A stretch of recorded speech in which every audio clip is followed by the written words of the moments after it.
on the heels of the thriller that we saw last week, an early match of the year candidate for 2024. Josh Alexander defeating Will Ospreay in this very ring here in Las Vegas. To follow it up with this main event is blowing my freaking mind, Ray Walt.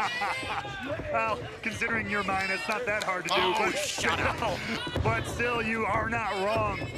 The talent in this match alone is off the charts. And it's about to break down. It's about to go down here. The system toe-to-toe with Okada and the Motor City Machine Guns. This six-man tag team matchup is just getting started. We'll continue picture-in-picture.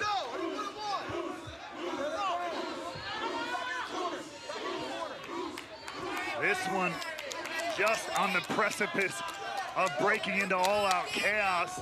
The official able to restore some order here, thankfully, as Edwards and Shelley go back to one-on-one.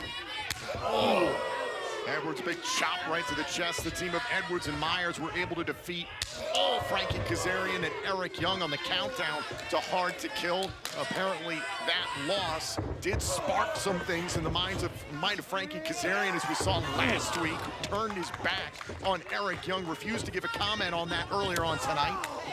A tag made there, the X Division champion Chris Sabin legal. Look at this quick action. The Motor City Machine Guns always able to pick up right wherever they leave off as a tag team. And what did I tell you about Shelley having a chip on his shoulder tonight? Now, Shelley has a contractual rematch for the TNA World Championship in his back pocket, something to consider. Sabin, meanwhile, withstood the test of Kushida and the AAA Mega Champion El Hijo del Vikingo at Hard to Kill, defending his championship. An absolute thriller of an X Division showcase there. Sabin remaining the record-breaking X Division champion that he is. And look at Shelley trying to break apart Eddie Edwards, but meanwhile staring a hole through the current TNA World Champion, Moose. Now Edwards, that damaged left arm, left shoulder sent into the top turnbuckle, and Edwards just chipping away there at Okada. At least trying to, and we saw, remember Hard to Kill, Alex Shelley did a wonderful job of trying to isolate that left arm of Moose. Any longer, and Moose might have had to give in that matchup. But that is the prowess of Alex Shelley, but now his partner, Sabin, being absolutely isolated by the system. And Myers now legal into the matchup. What did you think about this group when it was announced? I thought it was a powerhouse group. All these guys are veterans of this sport. Multiple decades between all of them. And they've all, in other ways, feel like they've been screwed over by the system. So why not combine those efforts? I applaud the idea. We'll see how much success they can have, but especially with the TNA World Champion on their side. Covered by the X Division champion, and a kick out there by Myers. And now, Sabin controlling the matchup.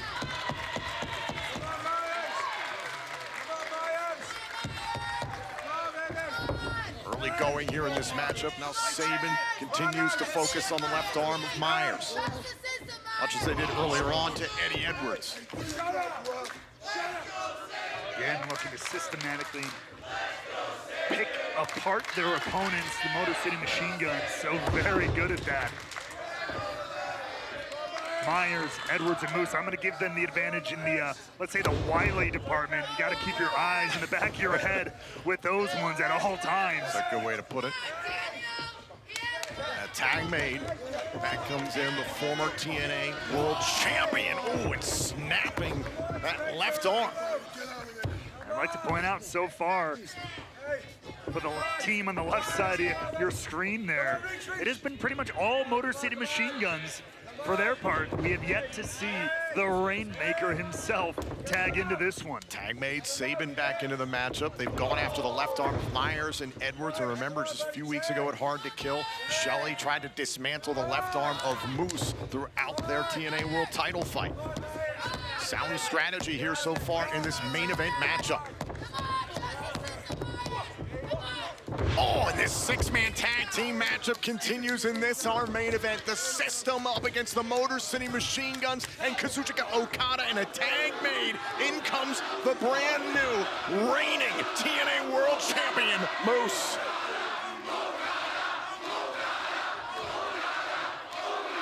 And immediately, you heard the crowd chanting it. Somebody who knows all about World Championship gold.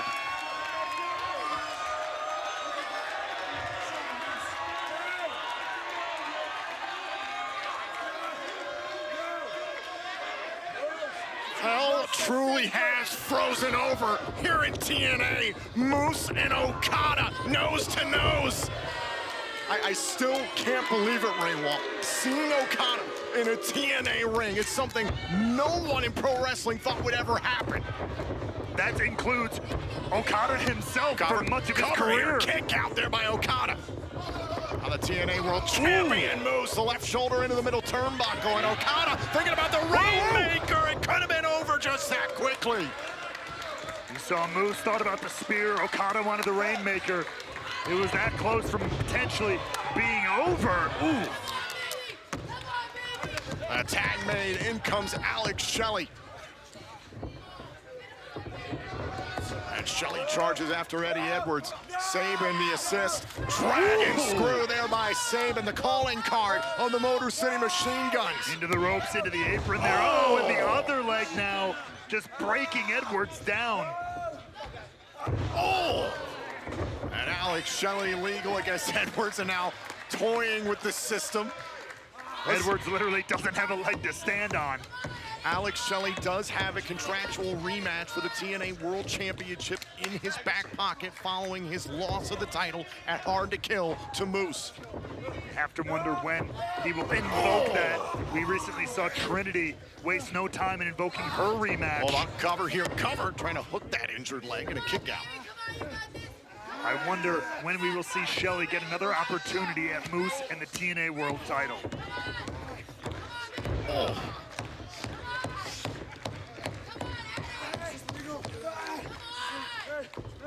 Sabin continues to focus in on the left leg. Another tag made. In comes Shelley. Oh. I wish they would stop doing this to Eddie Edwards. The next time we'll be live on TNA Plus will be February 23rd in New Orleans for the No Surrender event. Saturday, February 24th will be Bayou Blast in NOLA. We will return to Windsor, Ontario, Canada for Sacrifice live on TNA Plus Friday, March 8th. Saturday, March 9th, TNA Wrestling presents Impact. And then we're back in Philly at the legendary 2300 Arena as TNA presents Impact. Friday, March 22nd and Saturday the 23rd. Tickets for all these events are on sale now at TNAWrestling.com. Tag. Dare I say, Okada having a hell of a good time here in a TNA ring. Oh! Again, going after the knee. And notice something, Tom. Every time Shelley's in the ring, everything he does afterward, he takes a glance over to Moose. Stares a hole through Moose. Oh! And Moose has got the attention of the official. That allowed Brian Myers to strike. Myers has now dragged Shelley out of the ring. More distractions inside the ring by the system. The official not seeing the illegal contact by Myers. Everything's starting to break down. Moose, Myers, and Edwards trying to show the guns in Okada. You can't beat the system.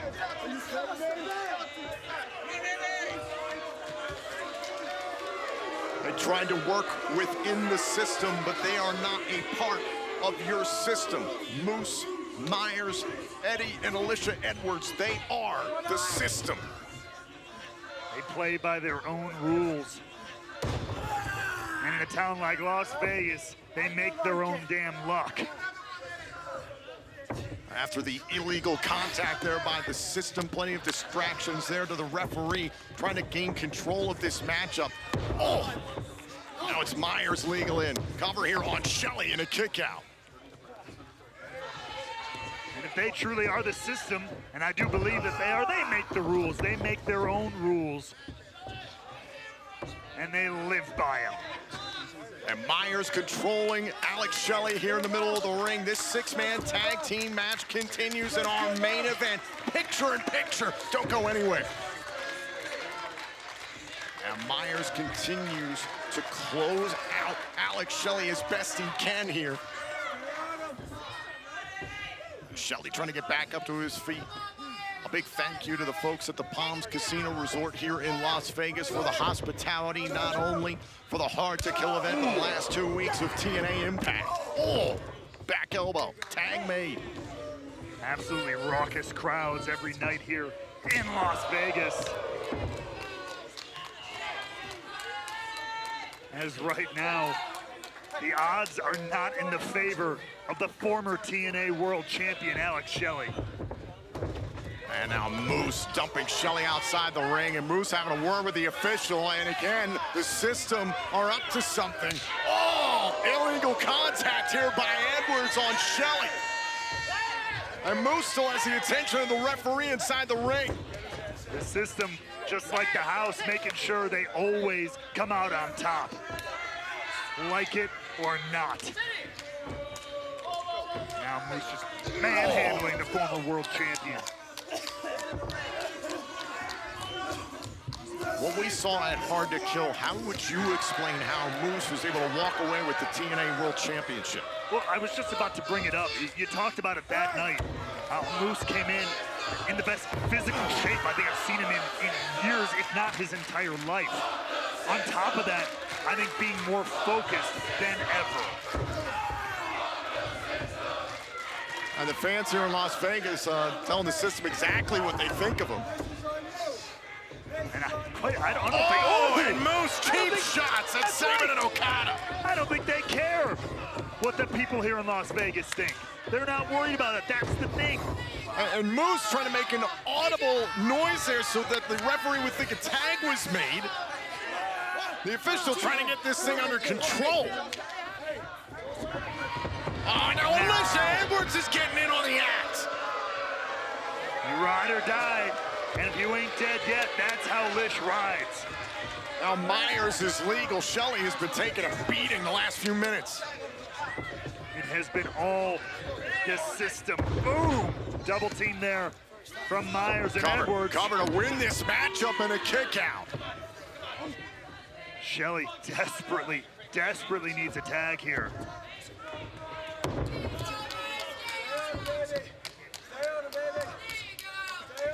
Now Myers and company continue to dismantle the former TNA World Champion. In comes the reigning champion, Moose. Moose is continuing. You see, now that he has the TNA World Championship, that confidence we saw him walk into Hard to Kill with is just exacerbated to an entirely another level. He is on top of the world.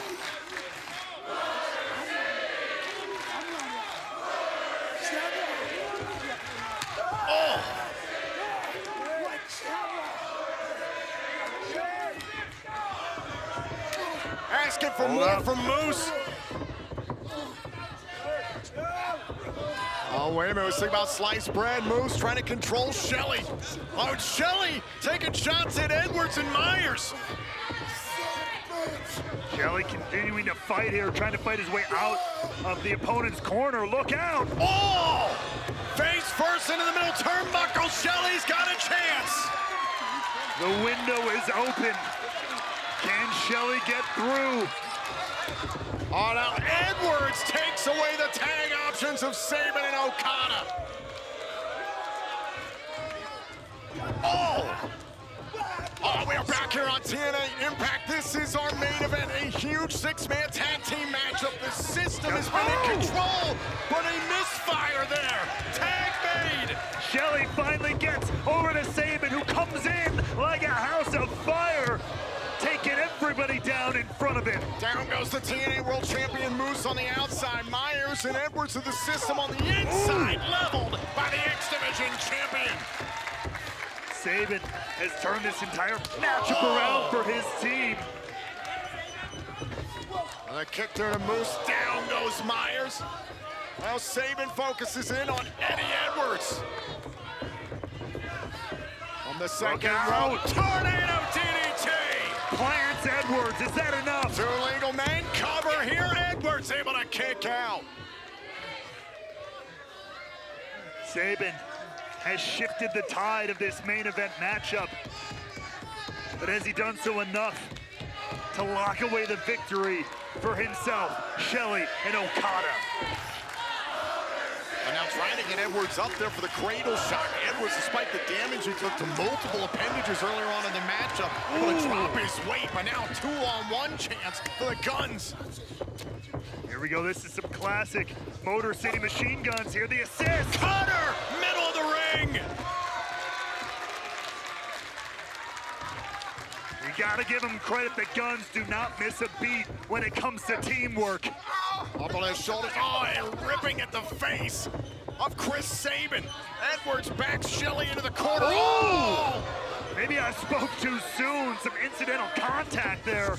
Uh-oh. Blue Thunder Bomb, cover! Oh, and a kick out there by Sabin. Oh, wait a minute now, calling for Myers. Edwards was calling for Myers, who cracks Okada. Again, taking Okada off the apron, eliminating that threat, shows just how valuable Okada is to the team. Myers and Edwards going up top here against the X Division champion. We saw some of their 2-on-1 capabilities against Young and Kazarian on the countdown to Hard to Kill. Oh, wait a minute. Sabin able to fight him off. Look out! Sabin with a crossbody! Sabin continuing, though, to fight 2-on-1. Plants Edwards. Another DDT from Sabin. Sabin needs to make a tag. So does Edwards. And look who's on the apron.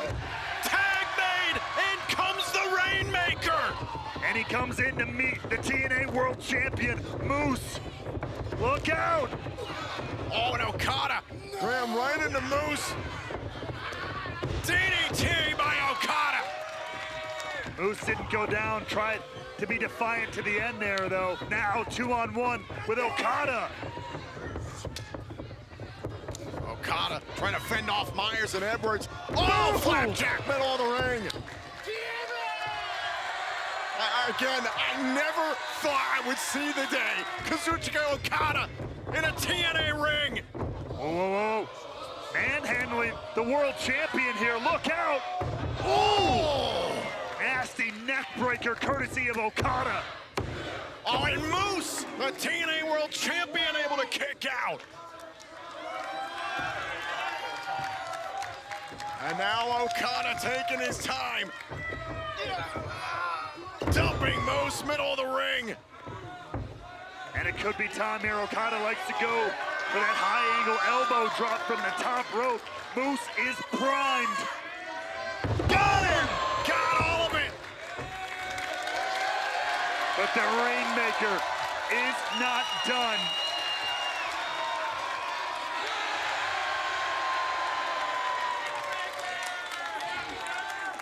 Okada looking to put the finishing touches on this matchup in his return to TNA. Could it be? Going for the Rainmaker. Moose ducked underneath. Great drop kick there by Okada. Classic drop kick, but Moose not phased. Moose somehow back up. Great drop kick by Moose.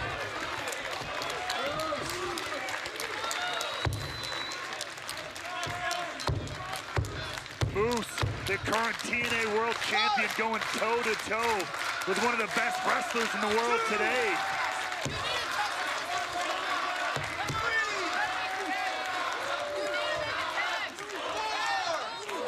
Now Moose trying to drag himself to the corner of the system. Meanwhile, Okada makes a tag to Alex Shelley. Oh, now Eddie Edwards really caught up with the shell shock there. Down goes Myers. Shelley continues to cut down by Edwards. And Zachary setting him up. Center of the ring, backpack stunner. Is that it? Leans into the cover and a kick out by Shelley.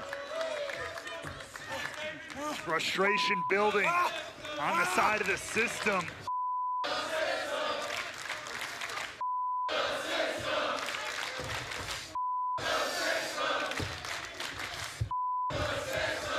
And now Edwards trying to set up Shelley middle of the ring, maybe thinking Tiger Driver, and Sabin there to protect his Motor City Machine Gun brother.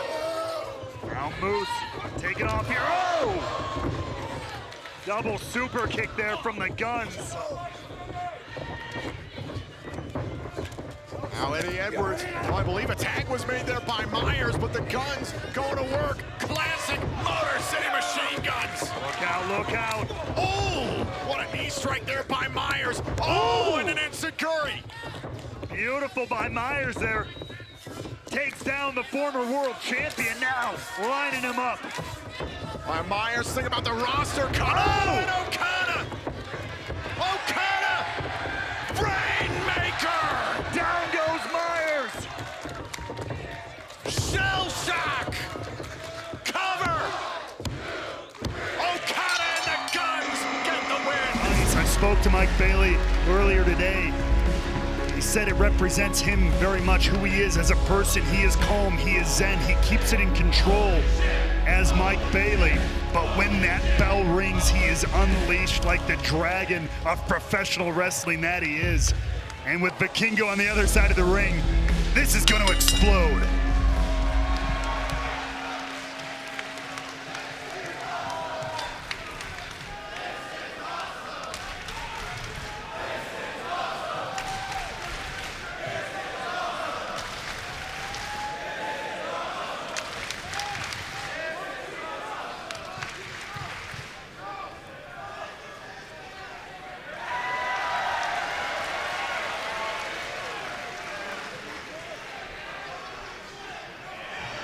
Sign of sportsmanship there from both competitors, but there was an extra bit of intensity in the eyes of Mike Bailey tonight.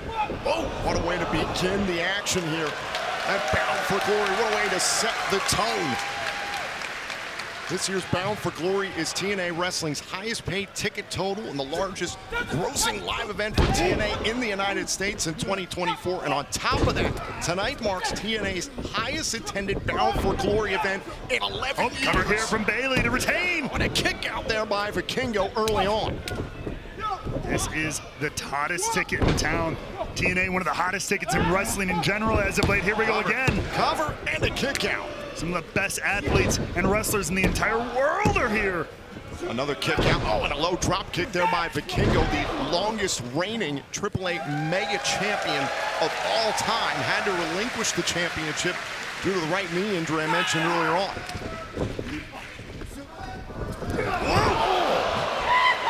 There are just some things that Vikingo can do that are eye-popping. Absolutely unreal. This could be one of them right here. Beautiful! The dive to the outside, head first right to the ribs of Speedball. Both these guys are some of the best athletes in the game. The difference in styles is going to come down to the agility of Vikingo. Both guys are agile, but Vikingo, like we said, can just do different things. He has this balance about him, but Bailey has that never say die attitude. What is going to win out here tonight? Vikingo able to roll through, was maybe thinking about a splash there. Oh, and you can see that that's actually the similar sequence in which Vikingo injured his right knee badly. Earlier on this year, you could see him gather himself, might have tweaked that right knee. Gotta be careful here. I mean, if nothing else, things like that, moments like that can just hurt your confidence if you're worried about that, and that can throw your entire mental game off.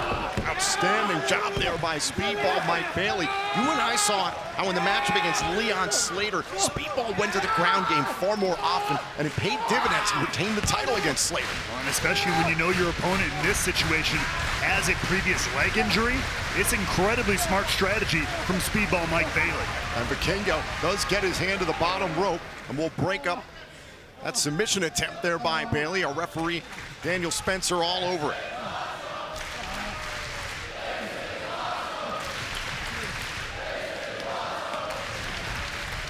Literally seconds into this matchup, and the crowd here in Detroit, the sold-out crowd, are already 100% invested in this one, and who could blame them?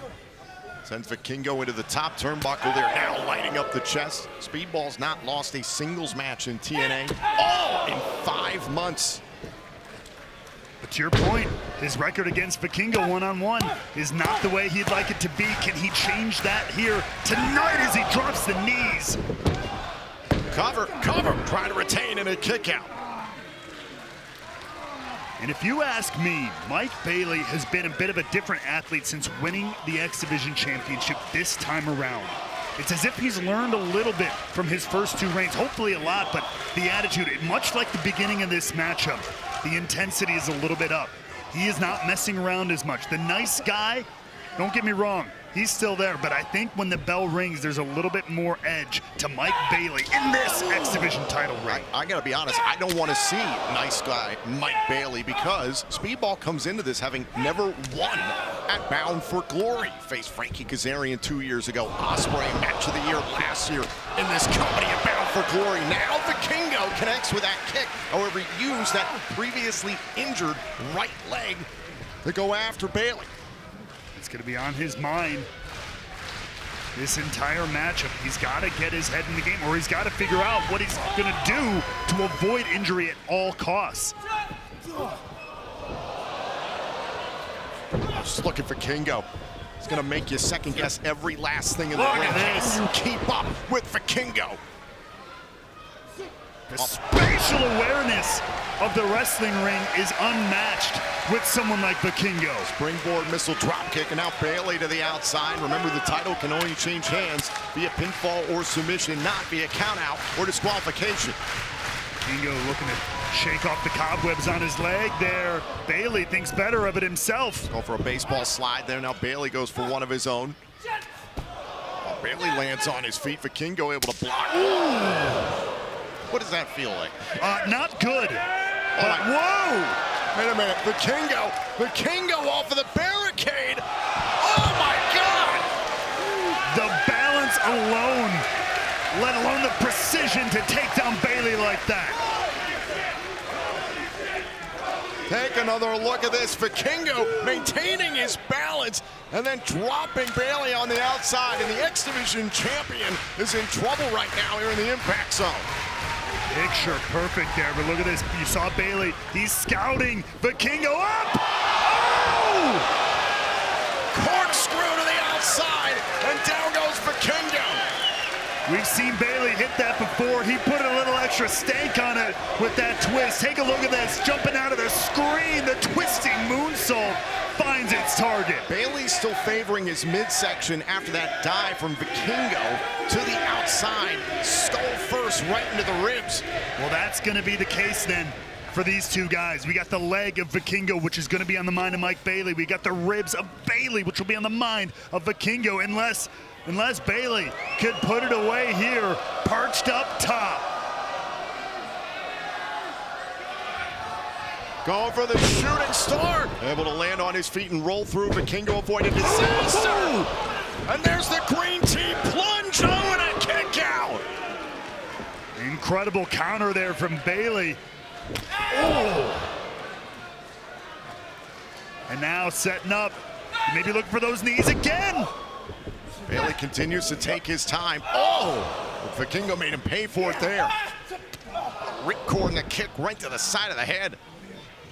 Now tying up the X Division champion here. Look at this. Making a pretzel out of the arms of Mike Bailey. I was thinking about a triangle of sorts, trying to pass the arm. And now Bailey gets his foot, his toe on the bottom rope. Well, that did break up Vikingo in the submission there for just a moment. You saw the desperation with which Bailey got to that rope too. That shows you how dangerous that situation was. Oh! Went for the double knees there in the corner. Bailey felt it coming, able to evade. Oh, and a dragon screw.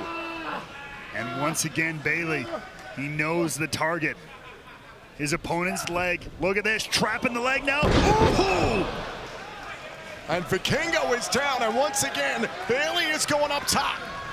Almost a fisherman's falcon arrow there, and now Bailey has got Vikingo in his sights. Shooting star! Is it enough to hold on to the championship? Oh, and a kick out by Vikingo. Bailey none too pleased about that.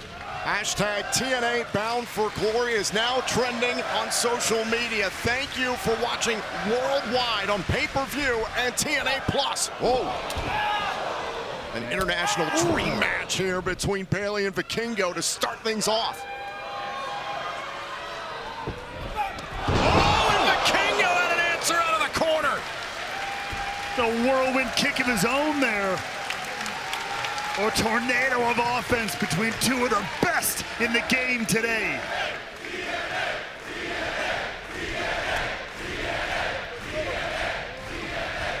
I believe that kick from Vikingo left a mark on the chin of Speedball. See, Speedball even checking him to make sure he's not bleeding, making sure he's still got teeth in his skull. Vikingo lands a couple more kicks like that, that might not be the case. Count of 6 here from the official. Both men after the count of 10 to get back up to their feet so this match can continue.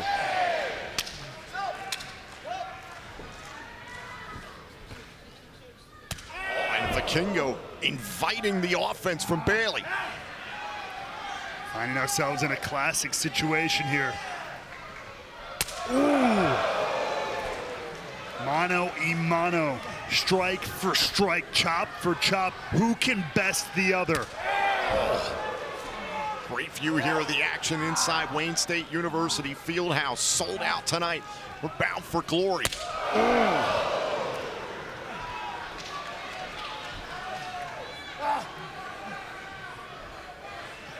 And now, who's gonna give first?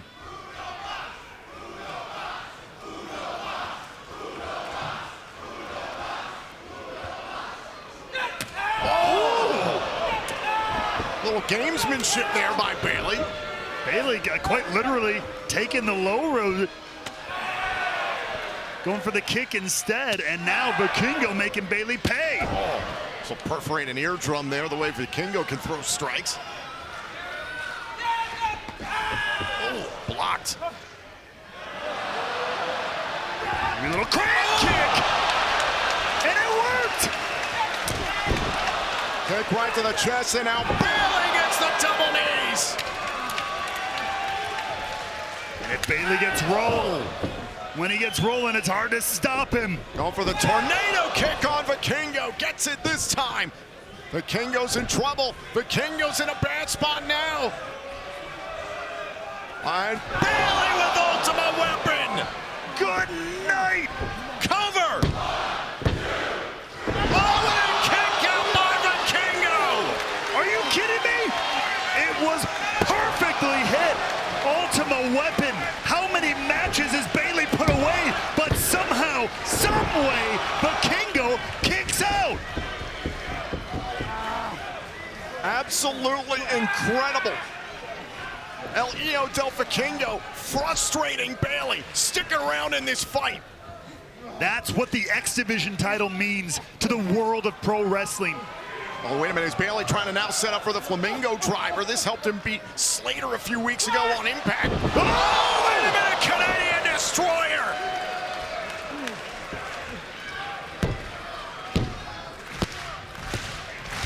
Take a look again. The Destroyer. The counter to the Flamingo driver. Beautifully done by Vikingo. They're the double knees he wanted before.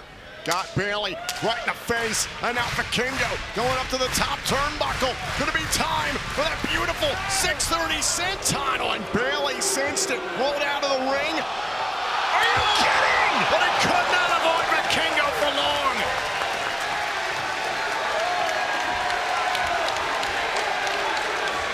Take a look at this.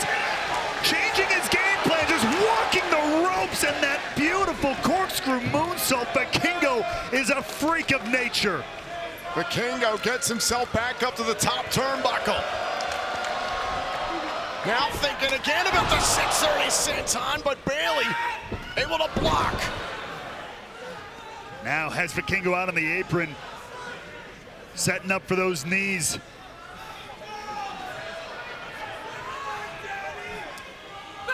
Oh, now Bailey, oh, double knees.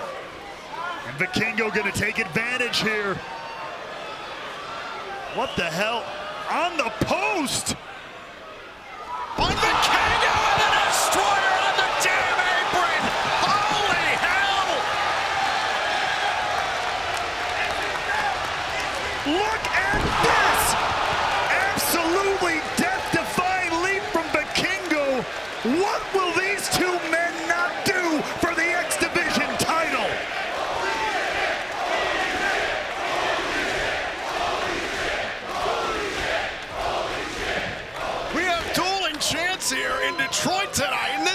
the first matchup of Bound for Glory. And now Bayley's down. Vikingo so deadly with that 630 senton, and Bayley gets himself in a position knowing what was coming. And you saw the way he did it, though. He just stared a hole through Vikingo, almost challenging him. He wasn't going to lay down for that 630 splash. Daring his opponent to hit it. Vikingo realizes what he's going to have to do to end Bayley's night. Oh, and a straight headbutt. Series of headbutts now by Bayley. And now, oh my God. From the very top here. Trying to hook him. Bayley's trying to hook Vikingo. Could it be? No way. Oh, midair rain! Good God! Bayley beats Vikingo! Here's your winner, and still TNA X Division Champion, Mike Bayley! The X Division is not about weight limits, it's about no limits. And we lived up to that slogan tonight to kick off Bound for Glory. A division and a style of wrestling that has revolutionized professional wrestling for 22 years. The past few weeks have been about redemption for Zachary Wentz. And to go from a kid in Lima, Ohio with a dream to create a legacy in this business, the legacy will live on because of Zachary Wentz. Short time. Whoa, being a short. You can see the frustration here. It's been written all over the face of Zachary Wentz since he entered the Impact Zone here tonight. Sold out in San Antonio, Texas for Victory Road. How does Wentz compartmentalize? There's a lot of emotion in him right now. That's what I'm saying. Normally, anybody in this business, especially anybody who's reached the heights that Zachary Wentz has, multi-time champion here in TNA, your focus is usually pretty set, but things have so personal. Again, his best friend in the world, Trey Miguel, right now, has been taken out of the picture by his former best friend, Wesley, with everything hanging on the horizon with that street fight, the pressures of being champion. That is a lot for any one person to handle. These two are so evenly matched, in my opinion. Two of the brightest athletes in professional wrestling right now. Speedball trying to become a three-time X Division champion. Right now, Speedball has the psychological advantage, if you ask me, but Wentz is just trying to hard-nose it. I think Wentz is trying to turn that psychological advantage because I don't think Bayley quite knows what to make of this. This is Wentz's answer to that frustration, to that emotional buildup, is just to face it head on, like I said, to redline it, to just take all the punishment, let it out as rage. That is certainly coming out here with Zachary Wentz, who does have an amateur wrestling and MMA background. Shoulders down. Oh, and you get there by Wentz. He's got to be careful here early on. Super kick right on the button, sending Bayley out of the ring. Look at this, Wentz not slowing down, though. Throw the ropes and dropping Bayley hard on the outside. You can feel the emotion, the rage, everything building up inside Zachary Wentz, just eking out here in this matchup. All eyes are on this matchup. It was this past Wednesday. We celebrated the 19-year anniversary of the Unbreakable three-way match from 2005. Match that put this company on the map. Samoa Joe, AJ Styles, and Christopher Daniels for the X Division Championship. It was a cover by Wentz to retain said title and a kick out. Matches like that, history like that, moments like that, that made young wrestlers like a Speedball Mike Bayley, like a Zachary Wentz, and so many scores of others want to be professional wrestlers, want to leave a legacy in this business. Oh! Pump kick right to the face. And that's what they're doing right here tonight at Victory Road. Moonsault by Bayley to the outside, and Wentz goes down. Take another look at the incomparable Mike Bayley. That beautiful triangle moonsault takes out the X Division champion. Now Wentz tossed him back to the side of the ring. Title can only change hands via pinfall or submission, not by countout or disqualification. Oh, Wentz hung up on the top rope. That's one thing Mike Bailey, who's always known, if you've seen him in the locker room here in TNA, he tends to have a bit of a, what I'm going to call a strange zen to him at most of the time. I think that is going to be his strong suit in this matchup. Take another look at this here from Bailey. Boom, knee right to the spine.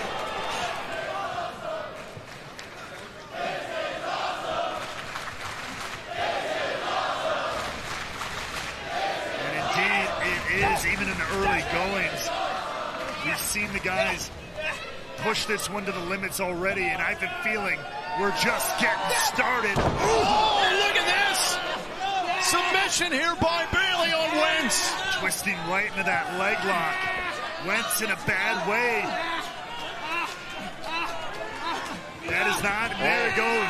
Bailey pulling back towards the center of the ring. Bailey doing a nice job positioning Wentz away from the ropes, but the champion trying to get to the bottom rope there to break things up, and a referee, Frank Gassino, applying the 5 count here, and Bailey breaks. And he has to. He has to drag both his weight and Bailey's weight. That takes a lot of extra energy. That leg lock is not an easy one to break free of. The precipice of this X Division Championship match, Frankie Kazarian was very kind to point out on social media that he was the first ever wrestler to appear on Victory Road back in 2004, and the first entrant in the X Division Gauntlet match that night. Quote, now in 2024, I stand alone as the king of TNA. Nice of Frankie to make it all about himself. There's the cover and a kick out. That's king stuff right there. Shoulders down here, and Wentz trying to retain. Long history for the X Division Championship. Oh, kick right to the face there by Bailey. What a flurry of back and forth from two of the best going today. And let's not forget about the moment in Montreal at Slammiversary. Speedball capturing his second X Division championship in his hometown against Mustafa Ali, with the involvement of the TNA Hall of Famer Earl Hebner, who earned his own redemption in Montreal that night. That is a moment that will live forever in this company and beyond because of Bailey. Ooh. Great counter by Wentz. And you have to wonder, maybe, did that lead, having that huge moment, that huge victory, maybe lead to Mike Bailey playing a little fast and loose with the X Division title, feeling confident coming off of Slammiversary, and now knows that he's got to get back to who he was, to who he is, and who he knows he can be. BK right to the chest. Now Wentz went for the running shooting star, trying to push the pace. Same thing with Bailey. Went for the running shooting star. Both men striking each other, and they're down center of the ring.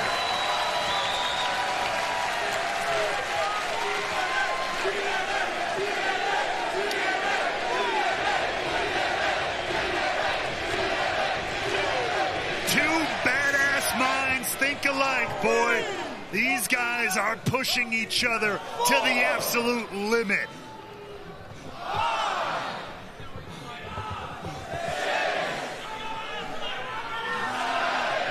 Count of 7 here from the official. Both men have the count of 10 to continue with the matchup. Both getting up to a knee. It has been so evenly matched thus far. A virtual stalemate of physicality. Big forearm strike there by Bailey. And once again, Wentz asking for it. Bailey saying, here it comes.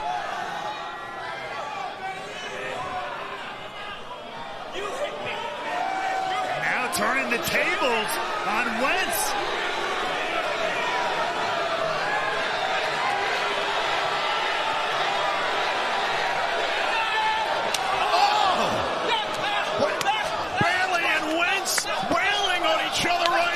Strikes! Ooh. Open palms, and out! Both men go to the floor!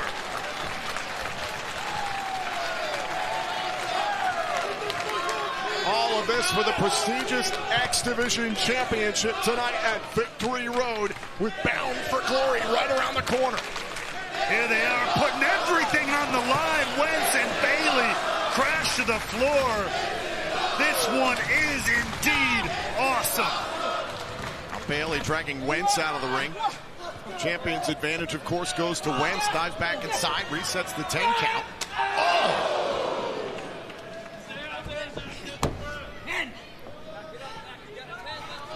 Bayley back inside, almost daring Wentz to follow him back in. Both of these men, they want to do it the right way in this matchup. They want to earn this victory. The X Division title means so much to both men here. Underneath, oh, the moonsault by Bayley! Picture perfect timing from Speedball. Take another look, Bayley. Oh, instead of moonsault, clean out of frame there, but got all of Wentz. The ability to time that blindly. Mike Bayley just knows exactly where his opponent is and where to strike. Got to be one step ahead. Now he's going up top. Wentz is down.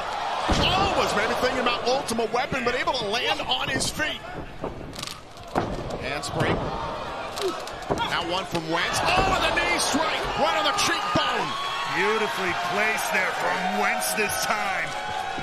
And look out! Oh, was going for the UFO cutter, which he used to beat Wesley and NXT. No mercy, showing no mercy here on Bayley.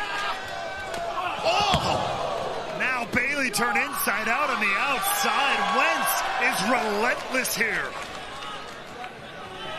From the second row. Oh, and able to wipe out Bayley. Some shades of Jeff Hardy, who we saw earlier on tonight. Take another look. Wentz flying, taking out Bayley on the floor. All the while, you can see the specters of his past literally adorning his gear here tonight. My brother's keeper etched across his tights here tonight, representing the turmoil with everything Wesley has put him through, but somehow fighting through this incredible X Division title matchup.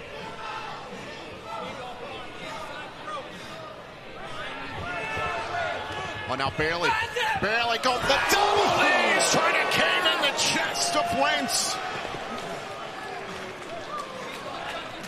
Wentz, you think he's had his heart broken enough over the last several weeks. Bayley makes sure it's physically manifested here tonight in San Antonio.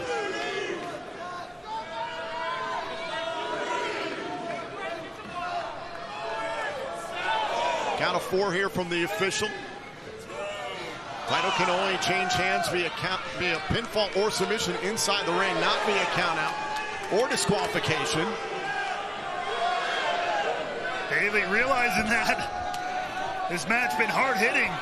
Bayley just trying to get a moment to breathe, realizing now he's got to get Wentz back into the ring to win the title. Trying to get his bearings here in what has been a hard-hitting matchup, understandably so. Oh! Head first into the ramp. Watch this headlock DDT. Oh, now, to Tom, to be fair, the inverse is now also true. Wentz, if the 10 count happens here, Wentz will retain the X Division title.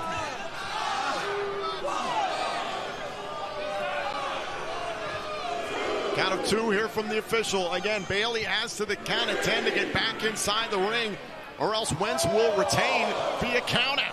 It's not how either one of them wanted this one to go earlier on, but this one has been so hard-hitting. Maybe Wentz is willing to take the victory any way he can at this point. Count of 7. Could it be? Speedball trying to get back up to his feet. Certainly disoriented after that DDT. Count of 9, and Bayley beats the count. And Wentz is there to meet him. Off the stomp. Wentz, pedal to the metal. And up top. Oh, it's going for a swanton, and Bayley blocked it. Shades of the legendary Jeff Hardy we saw moments ago did not work for Wentz this time. Bayley takes advantage. Double knees crushing the core of Zachary Wentz. Oh, and a huge kick by Bayley. Is it enough to capture the title? Oh, and a kick out by Wentz. What a matchup in many ways, a mirror matchup. Bayley just turning Wentz inside out, much like Wentz did to Bayley earlier on. Who is going to be able to land the one final strike to put this one away? Oh, now he's trying to set up for the Flamingo driver. We've seen him win matches with this in the past here in TNA, although a rarity. Oh, and now look at Wentz! Dangling. Bayley is dangling there, lifelessly almost. Bayley got his feet on the bottom rope there to try and prevent the submission. The official began his count. Now the two on the top rope here. And that is a dangerous place to fight. Cutter by Wentz! Will this do it? Bayley gets the left shoulder up in time. Just in the nick of time. Take one more look. Cutter from the second rope. But somehow Bayley stays in this title matchup. You can feel the frustration from the champion Zachary Wentz. I mean, it was there from the beginning, but it felt like he got control of himself as this match went on. But now are the seams starting to come undone once again. A little homage there to the Rascals, but caught by Bayley. And now again, the frustration from within this matchup pouring out of Wentz, trying to find a way to put away Speedball. Now look, whoa. Oh, the power bomb! And now look at Bayley. The intensity, the urgency of Bayley here. Bayley with the shooting star!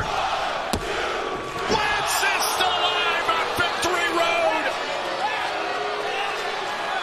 Bayley nearly jumping out of the arena. Take a look, a perfect shooting star press. But Wentz stays in the fight. The stars are big and bright, deep in the heart of Texas, ladies and gentlemen, and a kick right to the face. Oh, going for the tornado kick, and he got him right on the side of the jaw. It's Wentz out. It is back and forth. It is all Bayley right now, though. Look out! Right for ultimate weapon. Wentz might have him. Shoulders down. Kick out by Bayley. And now it is Wentz who looks to take advantage, looking to roll up Bayley here. All tied up. Bayley kicks out at 2. It is fast and furious. Look at this! They got him! Flipping DDT from Zachary Wentz. Can he take advantage? A hand over. Cover! Oh, and Bayley set up. A few moments there. Bayley at the 1 count, rising to the occasion here and now. And again, this going for that headlock DDT. That he got. Oh! Bayley with on the ramp earlier, but a poison run up by Speedball. And now Wentz set up in the corner. Can Bayley send it home? Oh, yeah! Right on the jaw. Does Wentz have him? Follow it up here. Oh! Is it enough for Wentz? Bayley is still alive. You've got to be kidding me. I can't believe it. San Antonio can't believe it. And Zachary Wentz sure as hell can't believe it. Super kick. Oh, now going for the UFO cutter and a counter by Speedball. And Speedball, great sense of urgency here. Once again, trying to set up Flamingo driver. Bayley is a 3-time X Division champion. Here is your winner and new TNA X Division champion, Mike Bayley.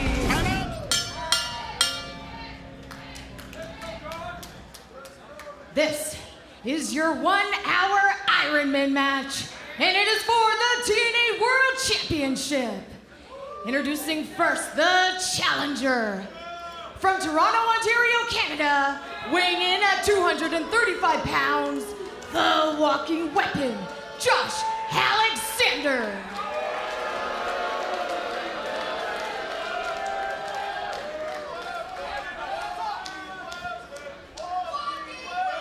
His opponent, from Cleveland, Ohio, weighing in at 206 pounds, he is the reigning and defending TNA World Champion, the wanted man, Nemeth.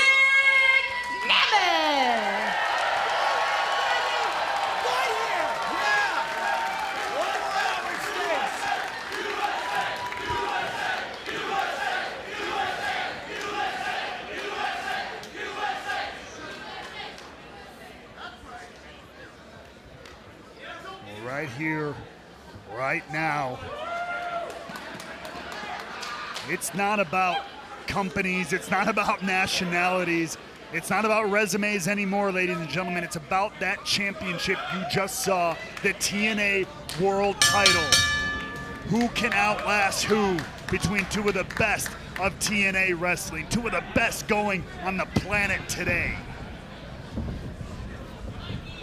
The first encounter between these two went to the 30-minute time limit draw per TV time remaining that night. Nick Nemeth wanted to go 5 more minutes. I believe Josh Alexander was surprised to see that Nick Nemeth still had gas in the tank, so to speak. That's what led to Alexander low-blowing Nemeth after the matchup. And then Alexander had the audacity to try and tell the referee, oh, now I'm ready for 5 more minutes. Alexander has been it's no secret, very different person since Slammiversary. He's done things one way for so long. It's time to do things maybe a little bit differently, and sometimes growing pains, they can be a real you-know-what. Trying to press their shoulders down there. Again, falls occur via pinfall, submission, disqualification, or count out. Standard wrestling match rules apply. Whomever scores the most falls within the 1-hour time limit will be declared the TNA World Champion. And it's often true of any given championship match, especially between two wrestlers of this caliber, but it's going to be maybe a bit of a slow build here. You want to save some of what you got for the end of the matchup if necessary.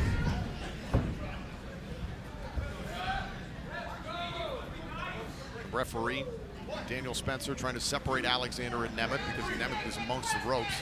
Count of 4. Alexander finally backs off. Pacing is everything in this matchup. Not just one fall to a finish. It's not a sprint to the finish line in this one. Any which way you like it, it is a marathon in every sense of the word.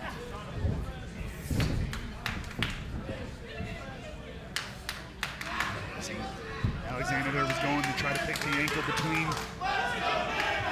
Nemeth trying to go to that amateur wrestling background. Pressing the shoulders down and a kick out. Bringing it back all the way from Kent State. The Kent State Hall of Famer is Nick Nemeth.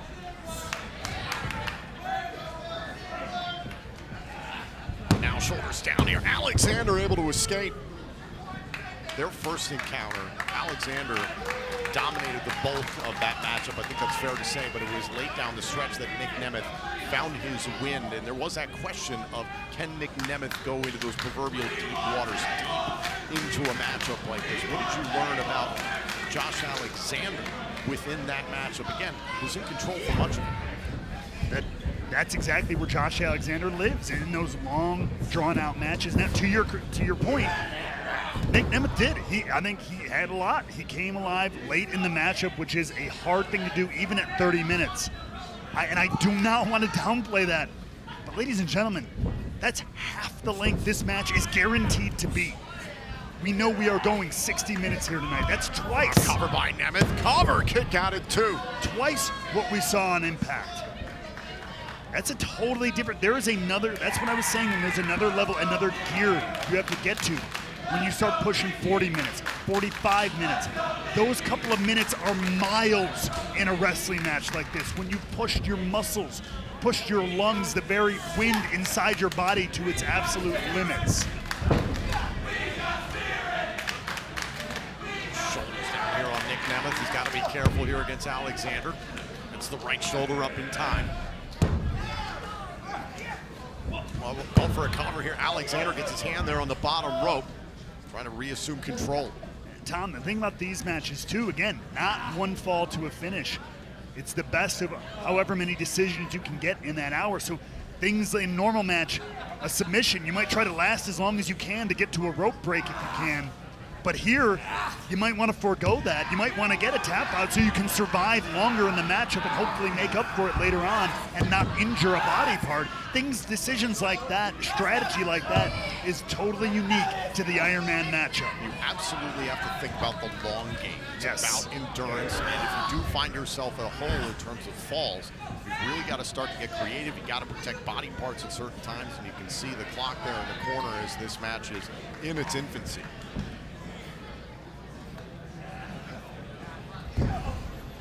Cover, shoulders down there, and a kick out by Alexander. And so far, very methodical. It's exactly what I came to expect from these two. Scientific, if you will. There's Alexander with a little bit of the power advantage I would give him in this matchup.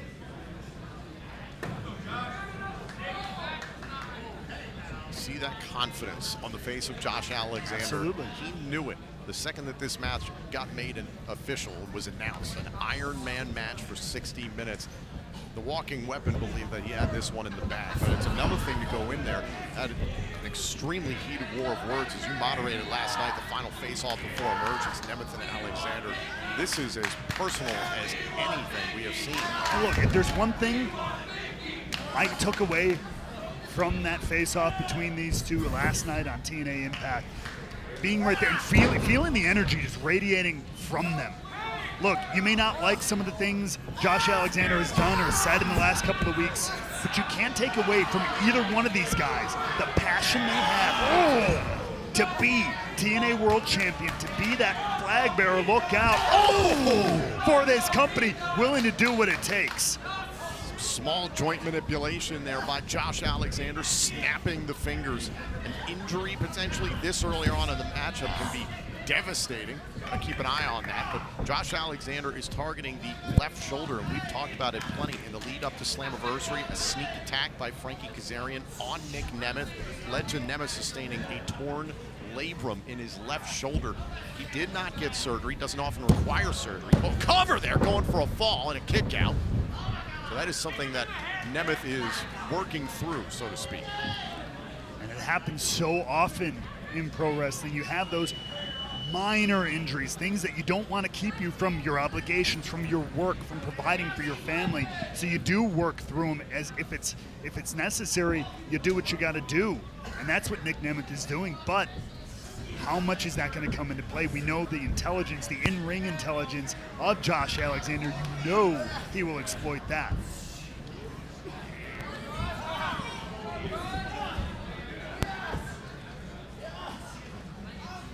Alexander controlling the head, the neck. Nick Nemeth here as they start to get moving here. Look out. Launched Nemeth by the left shoulder there, and you can see how that damage to the left shoulder, that lingering injury that we talked about pre-Slammiversary, it's evident there with Nemeth. Don't think I need to say it. Nick Nemeth likes to finish his matches with the danger zone. He leaps up, uses his arms there, and he falls back on his own body parts there for part of that to imply that impact. You take a lot of that away when you destroy the arm of Nick Nemeth. Official in position there, keeping an eye on Nick Nemeth and his shoulders. No falls yet have been scored in this 1 hour Iron Man match for the TNA World Championship.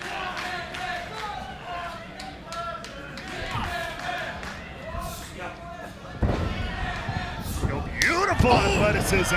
Oh, drop kick right to the face. Alexander went to the ankle lock. Ankle lock on Nemeth, and Nemeth gets to the bottom rope. That will break up the submission by the count of 5.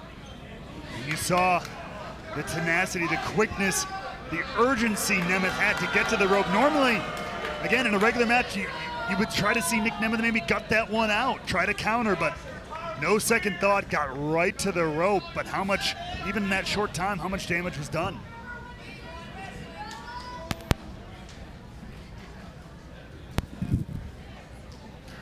Yeah.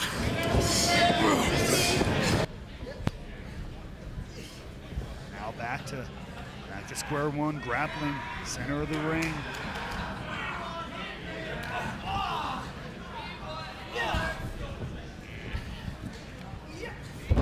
Down goes Nemeth. Alexander, think about a cover here. Doesn't have the shoulders completely down. Alexander at numerous times he's been the aggressor. He's been the one taking Nick Nemeth off his feet, bringing him back down to the mat, controlling a lot of the early goings of this matchup.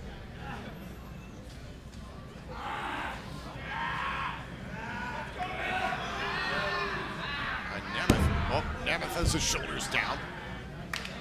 He's got to be careful.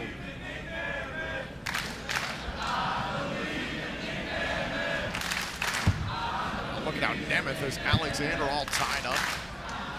Knows Alexander has that twice surgically repaired neck. Alexander, though, manages to separate the legs and break free of that head scissor and right back to the headlock. It's almost surgical from Josh Alexander.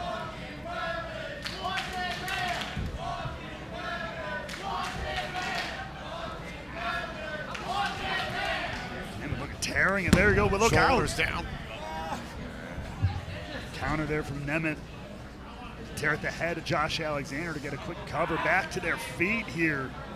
The ground game of Josh Alexander has been absolutely spectacular at this point in the matchup. He understands the time that these two still have to go. He's just trying to wear on Nemeth as much as he can. But that left leg, a chop block to the left leg, going after the left ankle one more time. Went for the ankle. Wait. You saw how Nemeth evaded it. Nemeth has scored a pinfall. The winner of the first fall, Nick Nemeth. He leads 1-0. Nick Nemeth is taking the lead. And Tom, look at Nemeth bouncing around. We saw after the leapfrog, he grabbed that ankle that was in the ankle lock. Was he maybe playing a little bit of possum with Josh Alexander? You and I have known Nick Nemeth for a long time. As you can see, over 10 minutes have gone by so far in this 1 hour Iron Man matchup. Perhaps Nick Nemeth pulled a fast one there on Josh Alexander. Credit where it's due. It was effective. First fall goes to Nick Nemeth, but now you've got the little bit of the issue where you pissed off Josh Alexander. I was gonna say the expression on Josh Alexander's face has completely changed. He went from, dare I say, having fun, controlling and toying with Nick Nemeth, the ground game that we talked about. Now this is about punishment. And I think especially the fashion in which that first fall happened. Josh Alexander, whatever you feel about him right now, is the type, look, you drop me in the center of the ring, 1, 2, 3, I'll take it. You get me in the right hold and submit me, I'll take it. That's the kind of wrestler he is. I think he takes exception to being hoodwinked like that by Nick Nemeth. Oh, Alexander out of the corner. Oh, the backbreaker. Cover, trying to even this up. Oh, and a kick out by Nemeth. That was close already, though. A deep 2 count. The chest of Nick Nemeth busted open by chops from Josh Alexander. And listen, I understand that Josh Alexander's ticked off after that fall that Nemeth was able to score, but you can't allow something that early, a fall that early in an Iron Man matchup like this to completely derail your plan. The emotions of Josh Alexander seem to be in control far more right now. He's found his composure. He digs down deep. We know Alexander has had a history of letting his emotions rule the day from time to time, but he knows what's at stake here. He knows the sandbox we're playing in here in this Iron Man match. And so he has found that composure once again.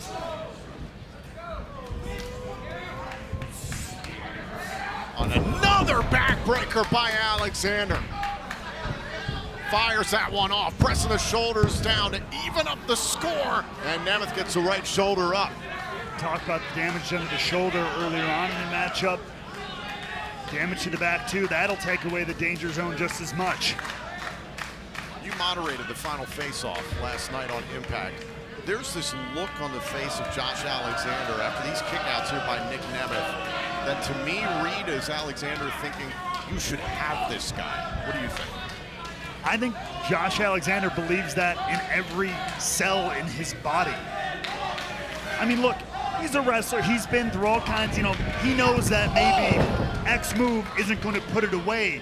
But if he can continue to inflict punishment, if he can continue to force Nick Nemeth to kick out repeatedly, wear him down even more, I think he's confident that in the long run of the Iron Man match, he's got it.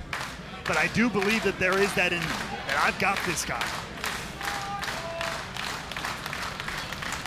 Series of backbreakers, then sending Nemeth sternum first into the top turnbuckle.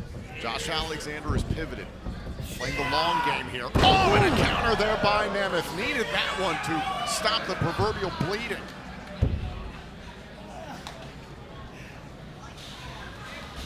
Alexander was slowly attempting to gain ground there. Nemeth needs these bursts here to maintain this lead and attempt to grow that lead.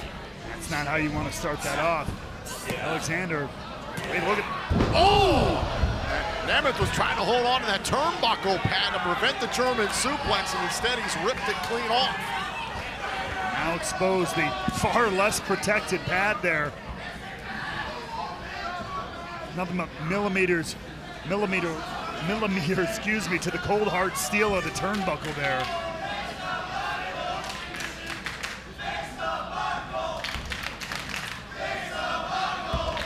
Look at Alexander just pressing his knee right on the spine of Nick Nemeth. Continues the attack on the core, the midsection of the champion. You take that lumbar area out, you pretty much eliminate everything. You can even eliminate things like the super kick, which take a lot of flexibility and everything from Nick Nemeth to pull off. You can take a lot of weapons away from the arsenal of the TNA World Champion if you can snap his back.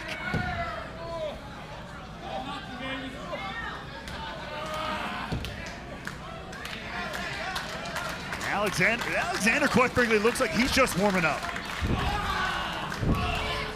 Even here, down one fall, he is feeling confident and knows exactly what to do. Here we go. Shoot the half, hook the leg, and a kick out by Nemeth.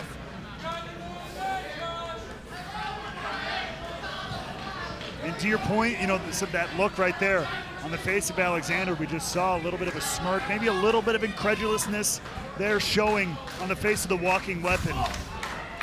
But I think he knows what he's got to put in to really get it done. And then again, I mean, look, Nick Nemeth coming back, or maybe Nick Nemeth is indeed showing something to Josh Alexander, but quickly the walking weapon snuffs it out. And again, sending Nick Nemeth chest first into the top turnbuckle. That will drive all the air out of your lungs. Not to be a broken record.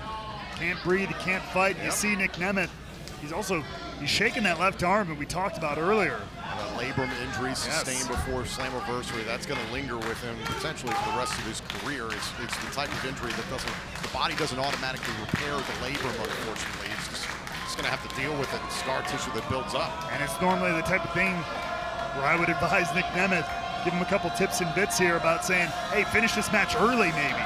But that's not an option here tonight. And look at Josh Alexander now, making sure all the blood is rushing to the head of Nick Nemeth. Look at the strength. Boom! Stalling suplex delivered by the challenger, trying to tie up this Iron Man match. And the right shoulder up just in time.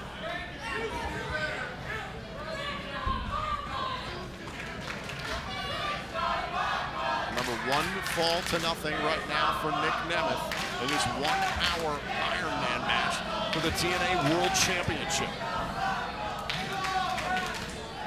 But Nemeth here, he's already on the back foot in a way that he does not want to be this early into the matchup. Look at Nick Nemeth battle back, forearm shivers right to the side of the head of Josh Alexander, trying to quicken the pace. Knee right to the midsection of Nemeth. That shuts down that flurry from the TNA World Champion.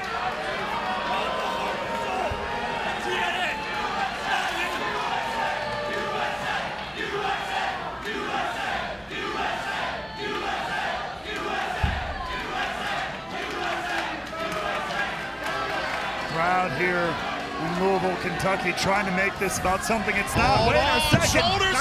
Shoulders down and a kick out. Alexander got cocky there. It nearly cost him. Now into the cover. Oh, and a kick out by Nemeth. I almost thought Nemeth was going to pull another fast one on Josh Alexander. The walking weapon quickly shuts things down.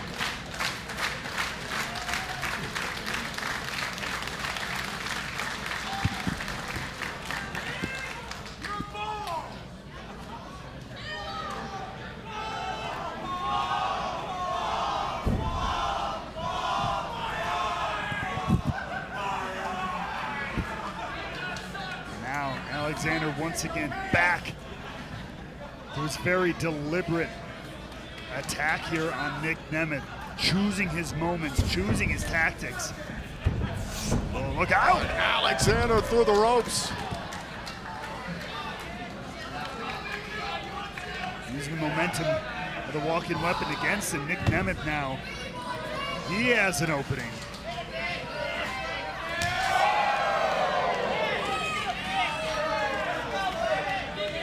Remember, standard match rules apply. Falls can occur via pinfall, submission, count out, or disqualification. There is no safe haven. There you see we are just north 20 minutes into this matchup. It's 1/3 done. That fatigue clearly setting in for Nick Nemeth. I hate to point out the obvious, Josh Alexander though, looking pretty fresh, looking pretty confident still. Alexander rolls back inside to reset the 10 count per the official's orders. And now Nemeth with a straight headbutt to the challenger. Look out! Alexander shoulder first into the steel steps. Nemeth redirecting the momentum of Josh Alexander once again. And now it's Josh Alexander who might have to be a little bit more concerned about injury less than halfway through this matchup. And Alexander's hurting after that one. Set to the steel stairs, and now Nick Nemeth has an opening here. Already a 1-0 advantage in this Iron Man match. Starting to come alive here. Relentless is Nick Nemeth. Ooh! Neck breaker delivered by the wanted man. Alexander is down, and Nick Nemeth is starting to feel it.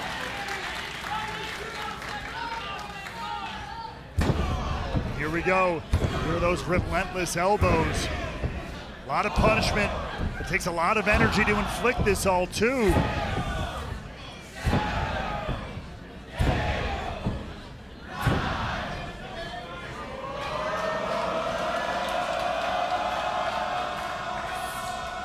Went for the 10th shot to the heart there, and Alexander was able to evade.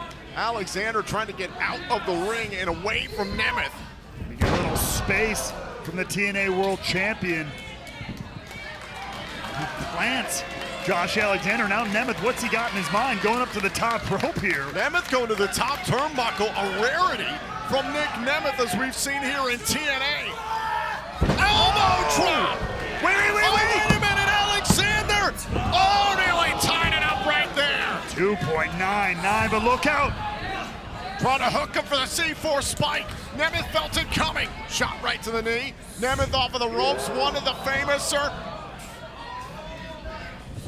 All down the back. Look shoulders out. down. Oh, Nemeth.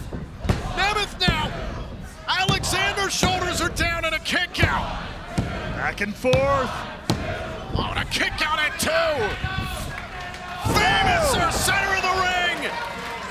Is it enough to score a second fall? Oh, and a kick out by Alexander. You can see the pace starting to pick up a little bit here. At certain moments, trying to take advantage of these bursts. But either way, it remains at 1 fall for Nemeth, none for the walking weapon so far. And now Nemeth is going for danger zone. Alexander held onto the top rope to prevent it, and a big right hand. Nemeth goes down to his knees. Good night. Alexander was trying to set up, and he's caught the danger zone. Hook to the inside leg. It's 2-0 Nemeth. The winner of the second fall, Nick Nemeth. He leads 2-0. And just like that, the TNA World Champion is up 2-0.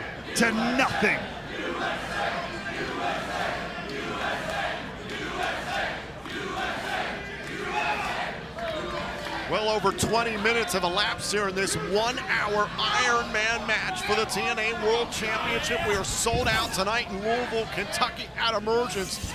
What a way to cap things off.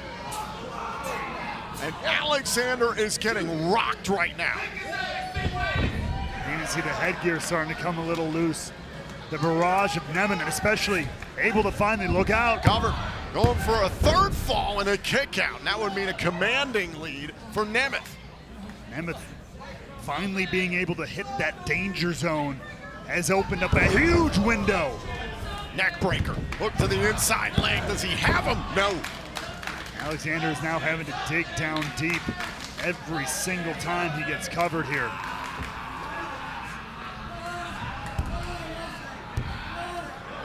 And now it is Nick Nemeth in control, trying to bend Josh Alexander in half.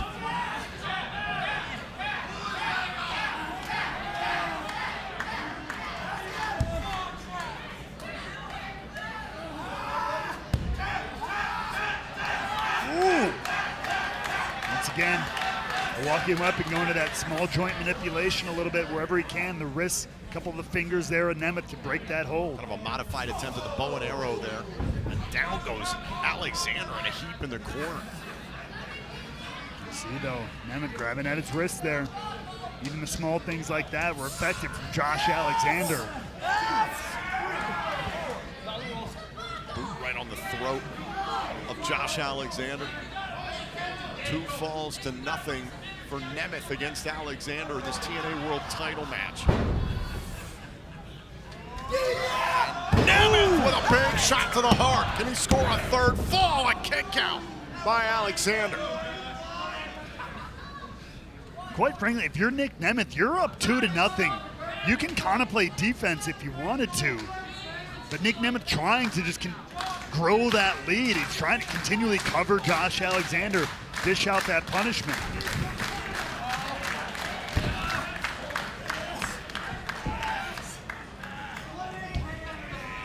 Now he's looking to bend the walking weapon, trying to bend him like a pretzel here. See, a little less. Oh, wait a minute, go for the ankle lock. Ankle lock again here by Alexander from out of nowhere. As we close in on the 30-minute mark, almost halfway through, a nasty ankle lock, but what a kick. Could have broken the nose there of Josh Alexander. And Nemeth, drop kick by the TNA World Champion. He was grabbing at his left ankle after that ankle lock. Hook to the inside leg to score a third fall. And that will not happen just yet, but I don't believe Nemeth is feigning this time. It feels like some damage was done. I think we're at the point in the matchup where, yeah, those kind of games are out the window. We're nearly the halfway point here, heading into that deep water, as you like to call it.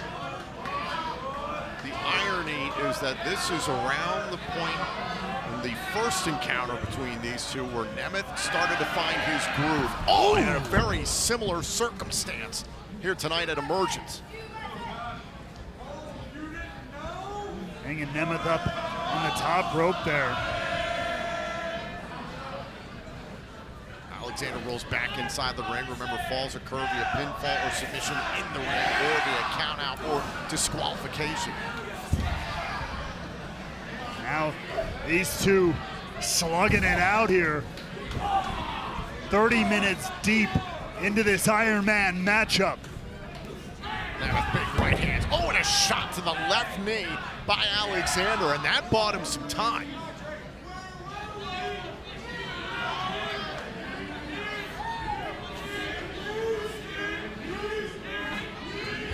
Alexander again goes after the left ankle and twisting at the knee as well. Again, you take that base away from Nick Nemeth, you take away almost everything from the man.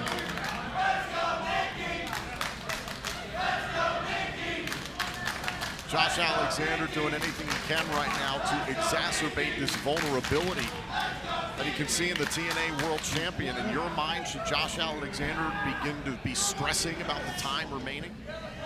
Well, Josh Alexander, if you can control, look out! Ooh! Nemeth going into Josh Alexander's book there, snapping the fingers.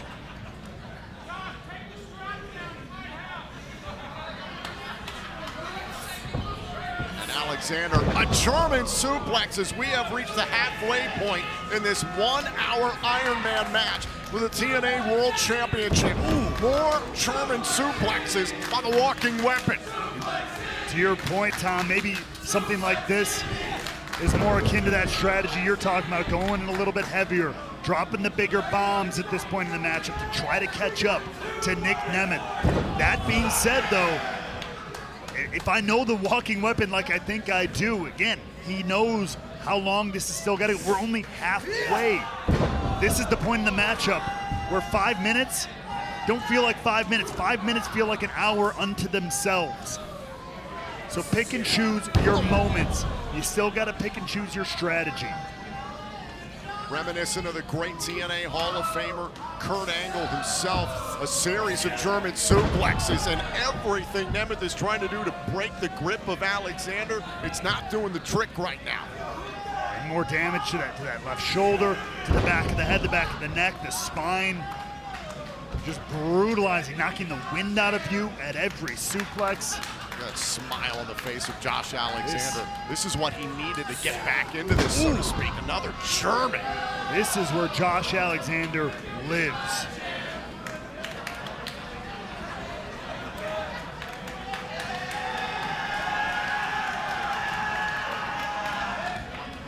And Nemeth again is sent for a ride, and finally Alexander relinquishes. If only to mock Nemeth. Made it to the double-digit mark there. Dropping Nemeth over and over again.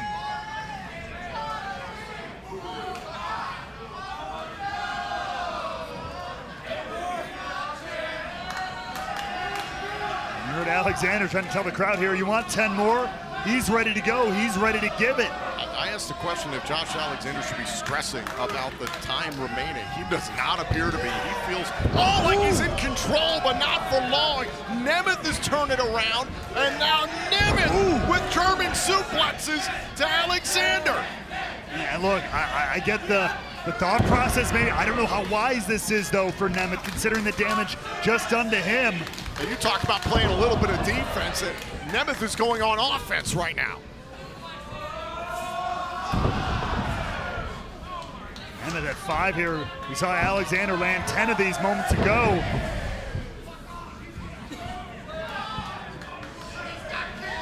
Alexander trying to reach out for the top rope, but he couldn't save himself. Still in the clutches of the TNA World Champion. With the walking weapon, who's getting worn down. Bit by bit, suplex by suplex.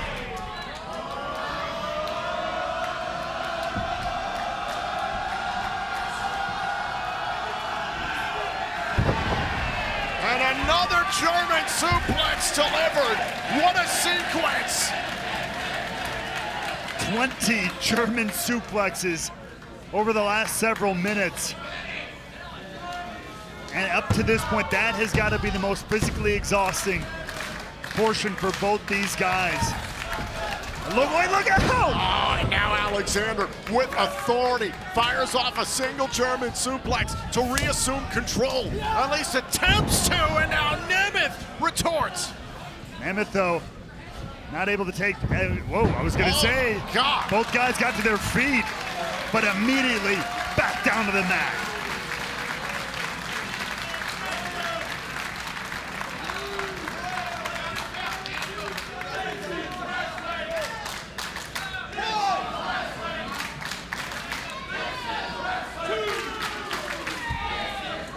The amount of energy exerted by both these men for the TNA World Championship has been incredible.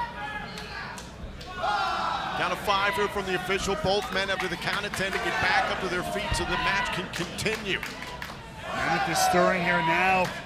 Alexander starting to make his way up too. Count of 9 and both men back up to their feet. This 1-hour Iron Man match rolls on. Now we're here into a slugfest. You see the fists of Nick Nemeth up, ready to box it out with the walking weapon now.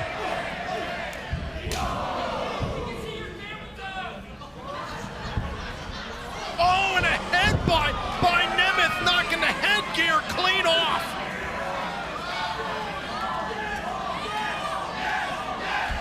Now wait! Wait a minute, go for the ankle lock. Alexander picked the ankle. Here we go again.